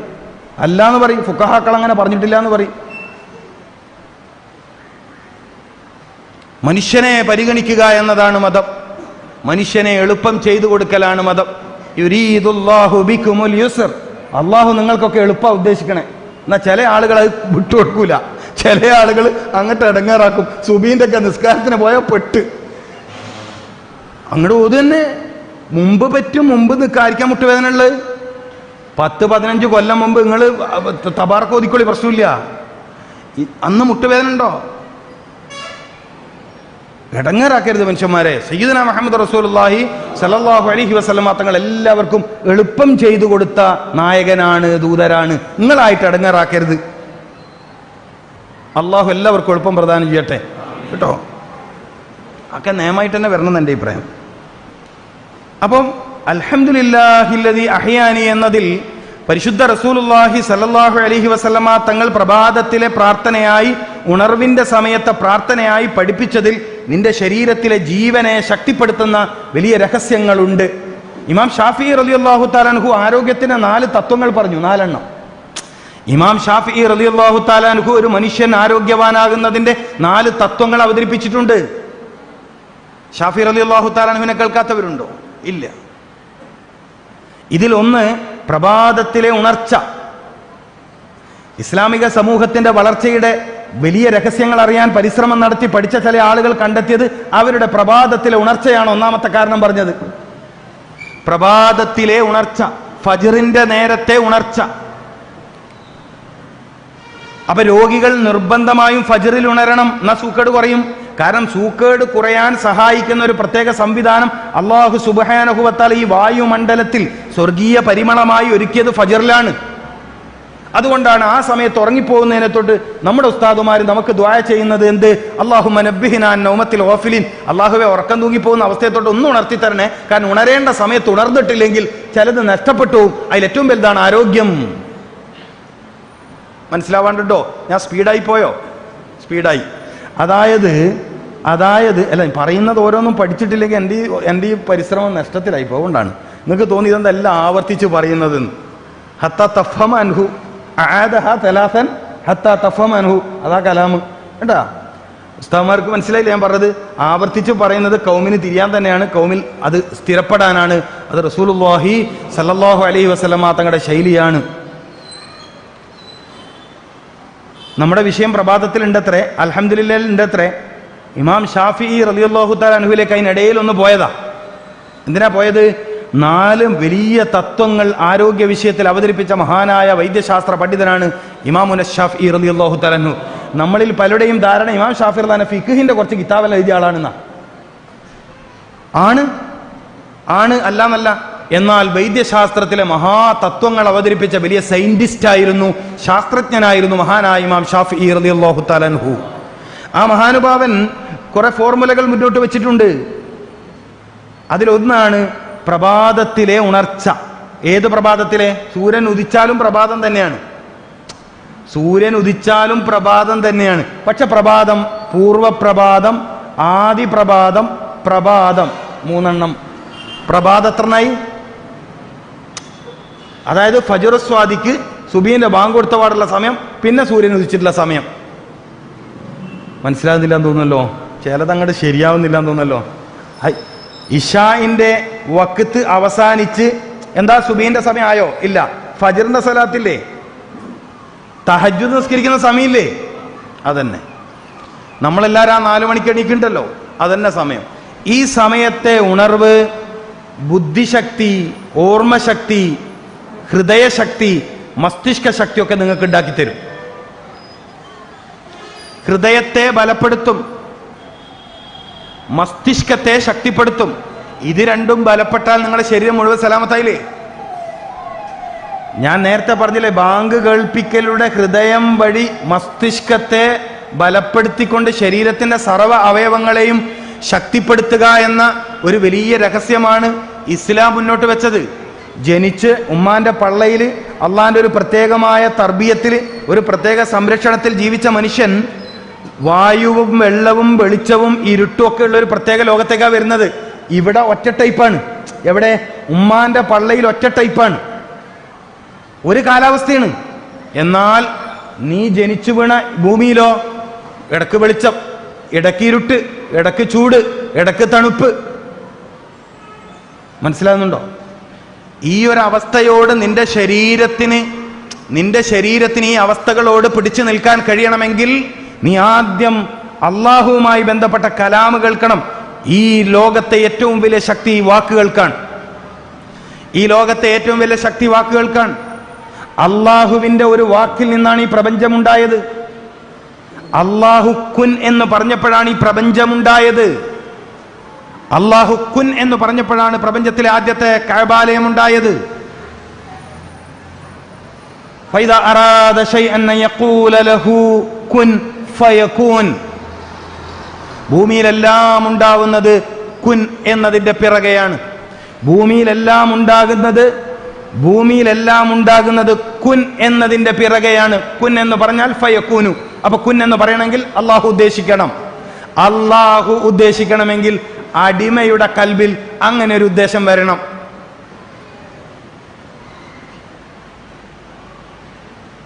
അപ്പൊ പ്രഭാതത്തിലെ ഉണർവ്, പ്രഭാതത്തിലെ ഭക്ഷണം, പ്രഭാതത്തിലെ ജോലി, പ്രഭാതത്തിലെ വായന, 4 കാര്യങ്ങളാണ് ഒരു മനുഷ്യനെ ആരോഗ്യവാനാക്കുന്നത് എന്ന് ഇമാം ഷാഫി റളിയല്ലാഹു തആല അൻഹുവിൽ നിന്ന് പഠിക്കാൻ കഴിയും. ഞാൻ ഒന്നുകൂടി ആവർത്തിക്കാം.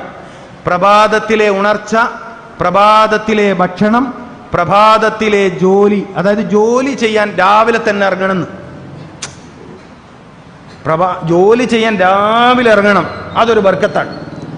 അപ്പൊ പ്രഭാതത്തിലെ ഉണർച്ച അത് എപ്പോഴും നമ്മൾ ചെയ്യുന്നു. പ്രഭാതത്തിലെ ഭക്ഷണം അത് നമ്മൾ ചെയ്യാറില്ല. രാവിലെ തന്നെ എന്താ കഴിക്കണത്? ആരാ കഴിക്കണത്? കാലിച്ചായ എന്താ പേര് ഞങ്ങളുടെ നാട്ടിൽ കണ്ണൂര്. ഇവിടെ എന്താണ് പറയാൻ അറിയില്ല, വെറുതെ ഒരു ചായ, കേട്ടി ചായ എന്ന് പറഞ്ഞിട്ട്. അല്ല, നിങ്ങളെന്ത് ചായ പറഞ്ഞ നേരത്തെ? കേട്ടി ചായ സുബ്ബീക്ക് എന്നല്ലേ? ഉസ്താദ് പറയാം രാവിലെ എന്ന് പറഞ്ഞാൽ പറ്റില്ല, സുബ്ബീക്ക് എന്ന് പറഞ്ഞാൽ ഇവിടെ രാവിലെ എണീക്കുന്നു. കുറച്ചു കാലം എന്തായാലും ഇവിടെ നിൽക്കണം, കാരണം നിങ്ങളെ ഭാഷ നല്ല രസമുള്ള ഭാഷയാണ്. എനിക്ക് പറയുന്നൊക്കെ മനസ്സിലായിട്ടുണ്ട് കേട്ടോ.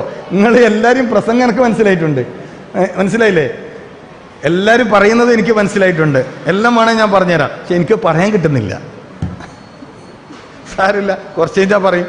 കാരണം ഇപ്പം മംഗലാപുരമായിട്ടൊരു ബന്ധമുണ്ട്, അതിങ്ങനെ വളർന്നു വരികയാണ്. റസൂലുള്ളാഹിന്റെ പേരിലാണ് ആ ബന്ധം, സല്ലല്ലാഹു അലൈഹി വസല്ലം. അങ്ങനെ ഉണ്ടല്ലോ, നല്ലൊരു പേരിലൊരു ബന്ധം ഉണ്ടാകുന്ന നല്ല ബന്ധമല്ലേ അല്ലേ? നല്ല വഴിയിലാണ് ബന്ധം. അള്ളാഹു ഇത് നിലനിർത്തി തരട്ടെ. അൽഹംദുലില്ലാഹ്, അള്ളാഹു ബർക്കത്ത് ചെയ്യട്ടെ. അള്ളാഹു ഈ ദേശത്തെ ഈ നാട്ടുകാരെ, നിങ്ങളെ വീടുകളെ, നിങ്ങളെ കച്ചവട സ്ഥാപനങ്ങളെ, നിങ്ങളെ കൃഷിയിടങ്ങളെ, നിങ്ങളെ വഴികളെ, നിങ്ങളെ വാഹനങ്ങളെ അള്ളാഹു കാക്കട്ടെ, അള്ളാഹു കാത്തിരക്ഷിക്കട്ടെ. അപ്പോൾ പ്രസംഗം നിർത്തേണ്ട സമയമായി അല്ലേ? അപ്പോൾ അനുവദിക്കപ്പെട്ട സമയം കഴിഞ്ഞു. ഞാൻ കുറച്ച് കാര്യങ്ങളൊക്കെ നിങ്ങൾക്ക് പറഞ്ഞു തന്നിട്ടുണ്ട്. പ്രത്യേകിച്ച് ഈ അവസാനം പറഞ്ഞ 4 പോയിന്റുകൾക്ക് എല്ലാവർക്കും എപ്പോഴത്തേക്കും മതിയായ പോയിന്റാണ്. രാവിലത്തെ ഉണർച്ച, അതിനു വേണ്ടി നമുക്ക് ദുആ ചെയ്തിരുന്ന ആളാണ് ആര്? നമ്മുടെ ബഹുമാനപ്പെട്ട ഉസ്താദുമാർ. അല്ലാഹുമ്മ നബ്ബിഹ്നാ അന്നൗമത്തിൽ ഗാഫിലീൻ. ആർക്കാ രോഗം? ഗാഫിലിന്. ആർക്കാ രോഗം? ഗാഫിലിന്. വലാ തകും മിനൽ ഗാഫിലീൻ. ആർക്കാ രോഗം? ഗാഫിലായ മനുഷ്യൻ, ശ്രദ്ധയില്ലാത്ത മനുഷ്യൻ എന്നതിന്റെ അർത്ഥം. ശ്രദ്ധയില്ലാത്ത മനുഷ്യനാണ് സൂക്കേട് വരിക. വലാ തകും മിനൽ ഗാഫിലീൻ എന്നത് ഖുർആനിലെ ഒരു ആയത്താണ്. നിങ്ങൾ അശ്രദ്ധയുള്ളവരുടെ കൂട്ടത്തിൽ പെട്ടുപോവല്ലേ, നിങ്ങൾ ശ്രദ്ധയില്ലാത്തവരുടെ കൂട്ടത്തിൽ പെട്ടുപോവരുതേ. വലാ തകും മിനൽ ഗാഫിലീൻ, നിങ്ങൾ ശ്രദ്ധയില്ലാത്ത ആളുകളുടെ കൂട്ടത്തിൽ പെട്ടുപോവരുത്. അതിനു വേണ്ടി പള്ളിയിലെ നമ്മുടെ ഉസ്താദുമാര്, ആദരണീയരായ നമ്മുടെ ഗുരുനാഥന്മാര്, സുബ്ഹിക്ക് തന്നെ നമുക്ക് അതിനൊരു പ്രതിരോധ പ്രാർത്ഥന. അല്ലാഹുമ്മ നബ്ബിഹ്നാ, ഞങ്ങൾ ഉണർത്തണേ. ഉണർവ്, ഇമാം ഷാഫി റളിയല്ലാഹു ഉണർവ്. ഉസ്താദിന്റെ ദുആ, ഉണർത്തണേ. ആമീൻ പറയാൻ നമുക്ക് തൗഫീക്ക് നൽകട്ടെ. ആമീൻ പറയണമെങ്കിൽ ആ സമയത്ത് പള്ളിയിൽ ഉണ്ടാവണം. നബ്ബിഹ്ന, ഞങ്ങളെ ഉണർത്തണേ. ഞങ്ങളുടെ ശരീരത്തിന്റെ അവയവങ്ങളെ ഉണർത്തണേ. ഹൃദയത്തെ ഉണർത്തണേ, മസ്തിഷ്കത്തെ ഉണർത്തണേ, പാൻക്രിയാസിനെ നീ ഉണർത്തണം. അപ്പോഴേ ഇൻസുലിൻ ശരിയായി ഉൽപ്പാദിപ്പിക്കപ്പെടുള്ളൂ. ഇത് പ്രഭാതമാണ്, എനിക്ക് ജോലിയിലേക്ക് പോകണം. എൻ്റെ ഇൻസുലിൻ ലെവൽ തെറ്റിയാൽ ഞാൻ തളരും.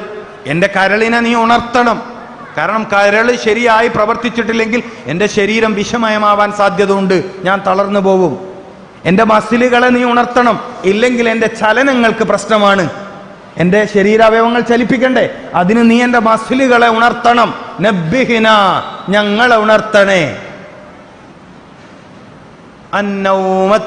അന്നൗമത്തിൽ ഗാഫിലീൻ, ശ്രദ്ധയില്ലാത്ത മനുഷ്യന്മാര് ഉറക്കം തൂങ്ങണ പോലെ, ഉറങ്ങണത് പോലെയുള്ള അവസ്ഥയിൽ ഞങ്ങളെ നീ ഉണർത്തിത്തരണേ അല്ലാ. എന്തിനാ ഇത് ദ്വാരക്കണത്? വലാ തകും മിനൽ ഗാഫിലീൻ അല്ല പറഞ്ഞിട്ടുണ്ട്. എന്താ അങ്ങനെ പറയാൻ കാരണം? ഗാഫിലിനാണ് രോഗം. അടിസ്ഥാനപരമായി ഇസ്ലാമിക വൈദ്യശാസ്ത്ര പ്രകാരം ആർക്കാ രോഗം? ഗാഫിലിന്, അശ്രദ്ധയുള്ളവർക്ക്. അള്ളാഹു ശ്രദ്ധയുള്ളവരുടെ കൂട്ടത്തിൽ നമ്മളെല്ലാവരെയും ഉൾപ്പെടുത്തി തരട്ടെ. അപ്പം നിങ്ങൾ അൽഹംദുലില്ലാഹ് നന്നായി പറയണം. എൻ്റെ പ്രിയപ്പെട്ട മുഅ്മിനീങ്ങളെ, 2-3 കാര്യങ്ങൾ കൂടി ഞാൻ അതിനോട് ചേർത്തി പറഞ്ഞ് എൻ്റെ പ്രസംഗം നിർത്താം, അല്ലെങ്കിൽ ഞാൻ നിങ്ങളെ ബുദ്ധിമുട്ടിക്കലായി പോവും. അങ്ങനെ പാടില്ലല്ലോ. കാരണം നിങ്ങൾ 1.5 മണിക്കൂർ എന്ന് പറഞ്ഞ് സദസ്സ് തുടങ്ങിയിട്ട് 1.25 മണിക്കൂറായി പോയാൽ വലിയ അദബുകേടാണ്. നമുക്ക് ഇനിയും എപ്പോഴെങ്കിലൊക്കെ കാണാൻ പറ്റും. ഞാൻ ഇടയ്ക്കിടെ മംഗലാപുരം വരുന്ന ആളാണ്. അള്ളാഹു തൗഫീക്ക് നമുക്ക് ഇനിയും ചിലപ്പോൾ കാണാൻ പറ്റും. അപ്പോൾ ഞാൻ പറഞ്ഞു വന്നത്, നിങ്ങൾ രാവിലെ ഉണരാൻ ശ്രമിക്കുന്നതോടൊപ്പം രാവിലെ ഭക്ഷണം കഴിക്കണം. നിങ്ങൾ രാവിലെ ഭക്ഷണം കഴിക്കണം. ഉണർന്ന ഉടനെ വായ വൃത്തിയാക്കി തഹജ്ജുദ് നിസ്കരിച്ച ഉടനെ നിങ്ങൾ പഴം കഴിച്ച് ജീവിതത്തിലെ ആദ്യത്തെ ഭക്ഷണം തുടങ്ങണം. പഴം കൊണ്ട് എല്ലാ പ്രഭാതങ്ങളും തുടങ്ങണം. പിന്നെ പയറുകൾക്കാണ് ചാൻസ്. രാവിലത്തെ നാസ്തക്ക് പയറ്, ചെറുപയർ, മനസ്സിലായില്ലേ? പയറുകൾ പ്രഭാതങ്ങളിൽ കഴിക്കുന്നത് വലിയ ഗുണങ്ങൾ ഉണ്ടാക്കും. എനിക്കത് വിശദീകരിക്കാൻ സമയം, എൻ്റെ സമയം കഴിഞ്ഞിട്ടുണ്ട്. പഴം മാത്രം പറയാം. നിങ്ങൾ എല്ലാ പ്രഭാതത്തിലും പഴം കഴിക്കുന്നവരാവുക. അതത് നാട്ടിൽ കിട്ടുന്ന ഏതാണോ നല്ല പഴം അത് കഴിച്ചാൽ മതി. ഒരു നാട്ടിൽ ഏറ്റവും സുലഭമായി കിട്ടുന്ന പഴമാണ് ആ നാട്ടിലെ പ്രധാന പഴം. ഒരു നാട്ടിൽ എപ്പോഴും ചക്ക മാത്രമേ കിട്ടൂ, അത് മതി. ചക്കക്ക് വലിയ ഗുണമുണ്ട്, വലിയ ഗുണമുണ്ട്. ചക്കയുടെ പച്ച ചുള, പച്ചയില്ലേ, പച്ച പഴുക്കാത്ത ചക്ക, അത് കഴിക്കുന്നത് പ്രമേഹ രോഗിക്ക് വലിയ ഗുണമുണ്ടാക്കും. വിഷയങ്ങൾ പറയാൻ എനിക്ക് സമയമില്ല. മനസ്സിലാക്കാനുണ്ട്. അള്ളാഹു എല്ലാ ഭക്ഷണങ്ങളിലൂടെയും മനുഷ്യര് രോഗത്തെ തടഞ്ഞു നിർത്തിയിട്ടുണ്ട്. രോഗം തടയാൻ മരുന്നിന്റെ ആവശ്യമില്ല. അതുകൊണ്ടാണ് ഞങ്ങളത് പറയുന്നത്. രോഗം തടയാൻ ഭക്ഷണവും പ്രാർത്ഥനയുമാണ് വേണ്ടത്, മരുന്നല്ല. രോഗം തടയാൻ, രോഗവിഭാടനത്തിന് മരുന്നിന്റെ ആവശ്യമില്ല, ഭക്ഷണം മതി. അല്ലാഹു ലതീഫും ബിഇബാദിഹി യർസുഖു മൻ യശാ വഹുവൽ ഖവിയുൽ അസീസ്. വഹുവൽ ഖവിയുൽ അസീസ് എന്ന് പറഞ്ഞ എന്തിനാ? മനുഷ്യനെ കവിയാക്കന്നെ. കവി എന്ന് പറഞ്ഞാൽ പ്രതിരോധമുള്ള ആളാക്കന്നെ. എന്ത് പറഞ്ഞിട്ട്? ഭക്ഷണം കൊടുക്കുന്ന കാര്യം പറഞ്ഞിട്ടാണ് ഈ പറയുന്നത്. അള്ളാഹു ഭക്ഷണം കൊടുക്കണം. ഭക്ഷണം എന്തിനാ? രോഗം വരാതെ തടിയെ നോക്കാൻ. വെള്ളം എന്തിനാ? രോഗം വരാതെ തടിയെ കാക്കാൻ. അപ്പം ശരീരത്തിൽ രോഗം വരാൻ മരുന്ന് എന്ന ഒരു ആവശ്യമില്ല. ശരീരത്തിൽ രോഗം വരാതിരിക്കാൻ പ്രാർത്ഥന കഴിഞ്ഞാൽ പിന്നെ ഭക്ഷണമാണ് വേണ്ടത്. ഭക്ഷണം കഴിക്കുക എന്നുള്ളതാണ്. മഹാനായ ഇമാം റംലി റഹ്മത്തുള്ളാഹി അലൈഹിയോട് ജൂതനായ ഒരു സഹോദരൻ ചോദിച്ചു, നിങ്ങളുടെ ഖുർആൻ എല്ലാം ചർച്ച ചെയ്തു എന്നല്ലേ പറയണത്? മനുഷ്യ ജീവിതത്തിന് ആവശ്യമായ എല്ലാ കാര്യവും ചർച്ച ചെയ്ത ഗ്രന്ഥം എന്നാണല്ലോ നിങ്ങളുടെ ഖുർആനെ കുറിച്ച് പറയുന്നത്. അല്ലയോ റംലി, രോഗം വരാതിരിക്കാൻ വല്ല വഴിയും നിങ്ങളുടെ ഖുർആൻ പറഞ്ഞിട്ടുണ്ടോ? മഹാനായ ഇമാം റംലി റഹ്മത്തുള്ളാഹി അലൈഹി പറഞ്ഞു, കുലു വഷ്റബു വലാ തുസ്രിഫു. ഖുർആൻ പറഞ്ഞത് ഇങ്ങനെയാണ്, നീ ഭക്ഷണം കഴിക്കുക, രോഗം വരാതിരിക്കാൻ ഖുർആന്റെ ഫോർമുല. ഇതിനേക്കാൾ വലിയൊരു ശാസ്ത്രമുണ്ടെന്ന് വിശ്വസിക്കാൻ ജലീൽ ദാരിമിക്ക് കഴിയില്ല, എനിക്ക് കഴിയില്ല, നിങ്ങൾ എന്തോ ആണെന്ന് എനിക്കറിയില്ല. ഖുർആനേക്കാൾ വലിയൊരു സയൻസ് ഉണ്ടെന്ന് വിശ്വസിക്കാൻ എനിക്ക് കഴിയില്ല. കാരണം ഞാൻ തൗഹീദ്, എൻ്റെ ആദർശം തൗഹീദാണ്. ലാ ഇലാഹ ഇല്ലല്ലാഹ്, അല്ലാഹു അല്ലാതെ ആരാധനക്കർഹൻ വേറെ ഇല്ലെന്ന് വിശ്വസിക്കുന്ന ആളാണ്. അപ്പൊ എൻ്റെ സയൻസ് ഖുർആൻ. നബി സല്ലല്ലാഹു അലൈഹി വസല്ലമ തങ്ങളും സഹാബത്തെ കിറാമും എന്നെ പഠിപ്പിച്ച, എൻ്റെ ഉസ്താദുമാരെ പഠിപ്പിച്ച, എൻ്റെ മഹാനായ ശൈഖുന PK ഉസ്താദ്, അള്ളാഹു ദീർഘായുസ്സും ആഫിയത്തും കൊടുക്കട്ടെ, എൻ്റെ മറ്റു മഹാന്മാരായ ഗുരുനാഥന്മാരിലൂടെ എനിക്ക് കിട്ടിയ സയൻസ് ഖുർആൻ. ഖുർആനിന്റെ സയൻസ്. യൂറോപ്യന്റെ സയൻസ് വേറെയാണ്, അത് ഖുർആനികമല്ല. ഖുർആനിൽ നിന്ന് വഴി പിരിഞ്ഞു പോയതാണ്. ഖുർആനാണ് മാതൃക, ഖുർആനിൽ നിന്ന് വഴി പിരിഞ്ഞു പോയതാണ്. ഭാരതീയനൊരു സയൻസ് ഉണ്ട്, ഭാരതീയർക്ക് ശാസ്ത്രമുണ്ട്. നാം ജീവിക്കുന്ന രാജ്യത്തിന് ഒരു സയൻസ് ഉണ്ട്. ഈ രാജ്യത്ത് ജീവിച്ചു പോയ സന്യാസി വര്യന്മാർ, മഹർഷിമാർ, മുനിമാർ, യോഗി വര്യന്മാർ, മഹത്തുക്കൾ ചിട്ടപ്പെടുത്തിയ ഒരു ശാസ്ത്രം ഈ ഭാരതീയ നാട്ടിനുണ്ട്. അപ്പൊ നമ്മുടെ സയൻസ് വിശ്വാസപരമായി, ആദർശപരമായി, ഈമാനികമായി ഖുർആനാണ്. ഖുർആനിൽ രോഗം വരാതിരിക്കാനുള്ള വല്ല വഴിയും എഴുതി വെച്ചിട്ടുണ്ടോ എന്ന് ജൂതനായ സഹോദരൻ ചോദിച്ചപ്പോ മഹാനായ ഇമാം റംലി റഹ്മത്തുള്ളാഹി അലൈഹി പറഞ്ഞ മറുപടി ഉണ്ട്, ഖുർആനിൽ പറഞ്ഞിട്ടുണ്ട്. എന്നാ പറഞ്ഞേരി. കുലു, നീ ഭക്ഷണം കഴിക്കുക, വഷ്റബു, നീ വെള്ളം കുടിക്കുക, വലാ തുസ്രിഫു, ഭക്ഷണം കഴിക്കുന്നതിലും വെള്ളം കുടിക്കുന്നതിലും നീ അമിതം ചെയ്യാതിരിക്കുക. 3 കാര്യങ്ങളാണ് രോഗം വരാതിരിക്കാൻ മനുഷ്യന്റെ മുമ്പിൽ ഖുർആന്റെ വഴി. 3 കാര്യങ്ങൾ: ഭക്ഷണം കഴിക്കുക, വെള്ളം കുടിക്കുക, പിന്നെന്താണ്? ഈ രണ്ടിലും ഇസ്രാഫ് ചെയ്യാതിരിക്കുക, അമിതമാവാതിരിക്കുക. അപ്പൊ നിങ്ങൾക്ക് ചോദ്യമുണ്ട്, നിങ്ങൾക്കൊരു ചോദ്യമുണ്ട്, നിങ്ങൾ ചോദിക്കായിട്ടാണ്. അപ്പൊ ഞങ്ങൾ ഭക്ഷണം കഴിക്കണ്ടല്ലോ, നിങ്ങൾ ആവശ്യമുള്ളത് കഴിക്കില്ല. ഭക്ഷണം കഴിക്കുക എന്ന് പറഞ്ഞതിന് 4 അർത്ഥമുണ്ട്. അത് ഇൻഷാ അല്ലാഹ് പിന്നെപ്പോഴെങ്കിലും ഞാൻ പറയാം, അല്ലാണ്ട് ഇപ്പം നടക്കൂല അല്ലേ, ജനങ്ങളെ ബുദ്ധിമുട്ടിക്കരുത്. അപ്പൊ ഭക്ഷണം കഴിക്കുക എന്ന് പറഞ്ഞാൽ അതിന് 4 അർത്ഥമുണ്ട്. വെള്ളം കുടിക്കുക എന്ന് പറഞ്ഞതിന് 4 അർത്ഥമുണ്ട്. 4 8 കാര്യം പറയണമെങ്കിൽ ഇനിയും അവർ 1.5 മണിക്കൂർ എനിക്ക് അനുവദിക്കേണ്ടി വരും. അപ്പൊ സമയം തീർന്നതുകൊണ്ടും നിങ്ങളെ ബുദ്ധിമുട്ടിക്കരുത് എന്ന ആഗ്രഹമുള്ളതുകൊണ്ടും അള്ളാഹു നിങ്ങൾക്കെല്ലാവർക്കും രോഗത്തിന് ശിഫ നൽകട്ടെ, ആഫിയത്ത് പ്രദാനം ചെയ്യട്ടെ. ഇന്നിപ്പോൾ ഇവിടെ വന്നപ്പോൾ ഒരുപാട് രോഗികളെ കണ്ടു, എല്ലാം പ്രയാസമുള്ളതാണ്. എല്ലാവർക്കും അള്ളാഹു ശിഫ കൊടുക്കട്ടെ. അള്ളാഹുവേ, നിന്റെ ഹബീബായ റസൂല് സല്ലല്ലാഹു അലൈഹി വസല്ലമ തങ്ങളുടെ സയൻസ് പരിചയപ്പെടുത്തിയ ഒരു സദസ്സാണിത്. നിന്റെ ഖുർആനാണ് രോഗത്തിന്റെ ശാന്തി എന്ന് പറഞ്ഞ സദസ്സാണ്. അത് ഒരു ഇബാദത്തായി സ്വീകരിച്ച് ഇവിടെ ഒരുമിച്ച് കൂടിയവരിലെ രോഗികൾക്ക് നീ ശിഫ കൊടുക്കണേ അല്ലാഹ്. ഞങ്ങളോട് ഇന്നും ഇന്നലെയും കുറേ ദിവസങ്ങളായി രോഗത്തെക്കുറിച്ച് ആവലാതി പറഞ്ഞവർക്കും നീ ശിഫയും ആഫിയത്തും കൊടുക്കണേ തമ്പുരാനെ. ബിജാഹി മുഹമ്മദ് മുസ്തഫ സല്ലല്ലാഹു അലൈഹി വസല്ലം, ബിഹഖി മുഹമ്മദ് മുസ്തഫ സല്ലല്ലാഹു അലൈഹി വസല്ലം, ബിഫദ്ലി മുഹമ്മദിൻ മുസ്തഫ സല്ലല്ലാഹു അലൈഹി വസല്ലം, ബിനൂരി മുഹമ്മദിൻ സല്ലല്ലാഹു അലൈഹി വസല്ലം, വസല്ലി അലാ ജമീഇൽ അംബിയാഇ വൽ മുർസലീൻ വൽഹംദുലില്ലാഹി റബ്ബിൽ ആലമീൻ. അസ്സലാമു അലൈക്കും വറഹ്മത്തുള്ളാഹി വബറകാതുഹു.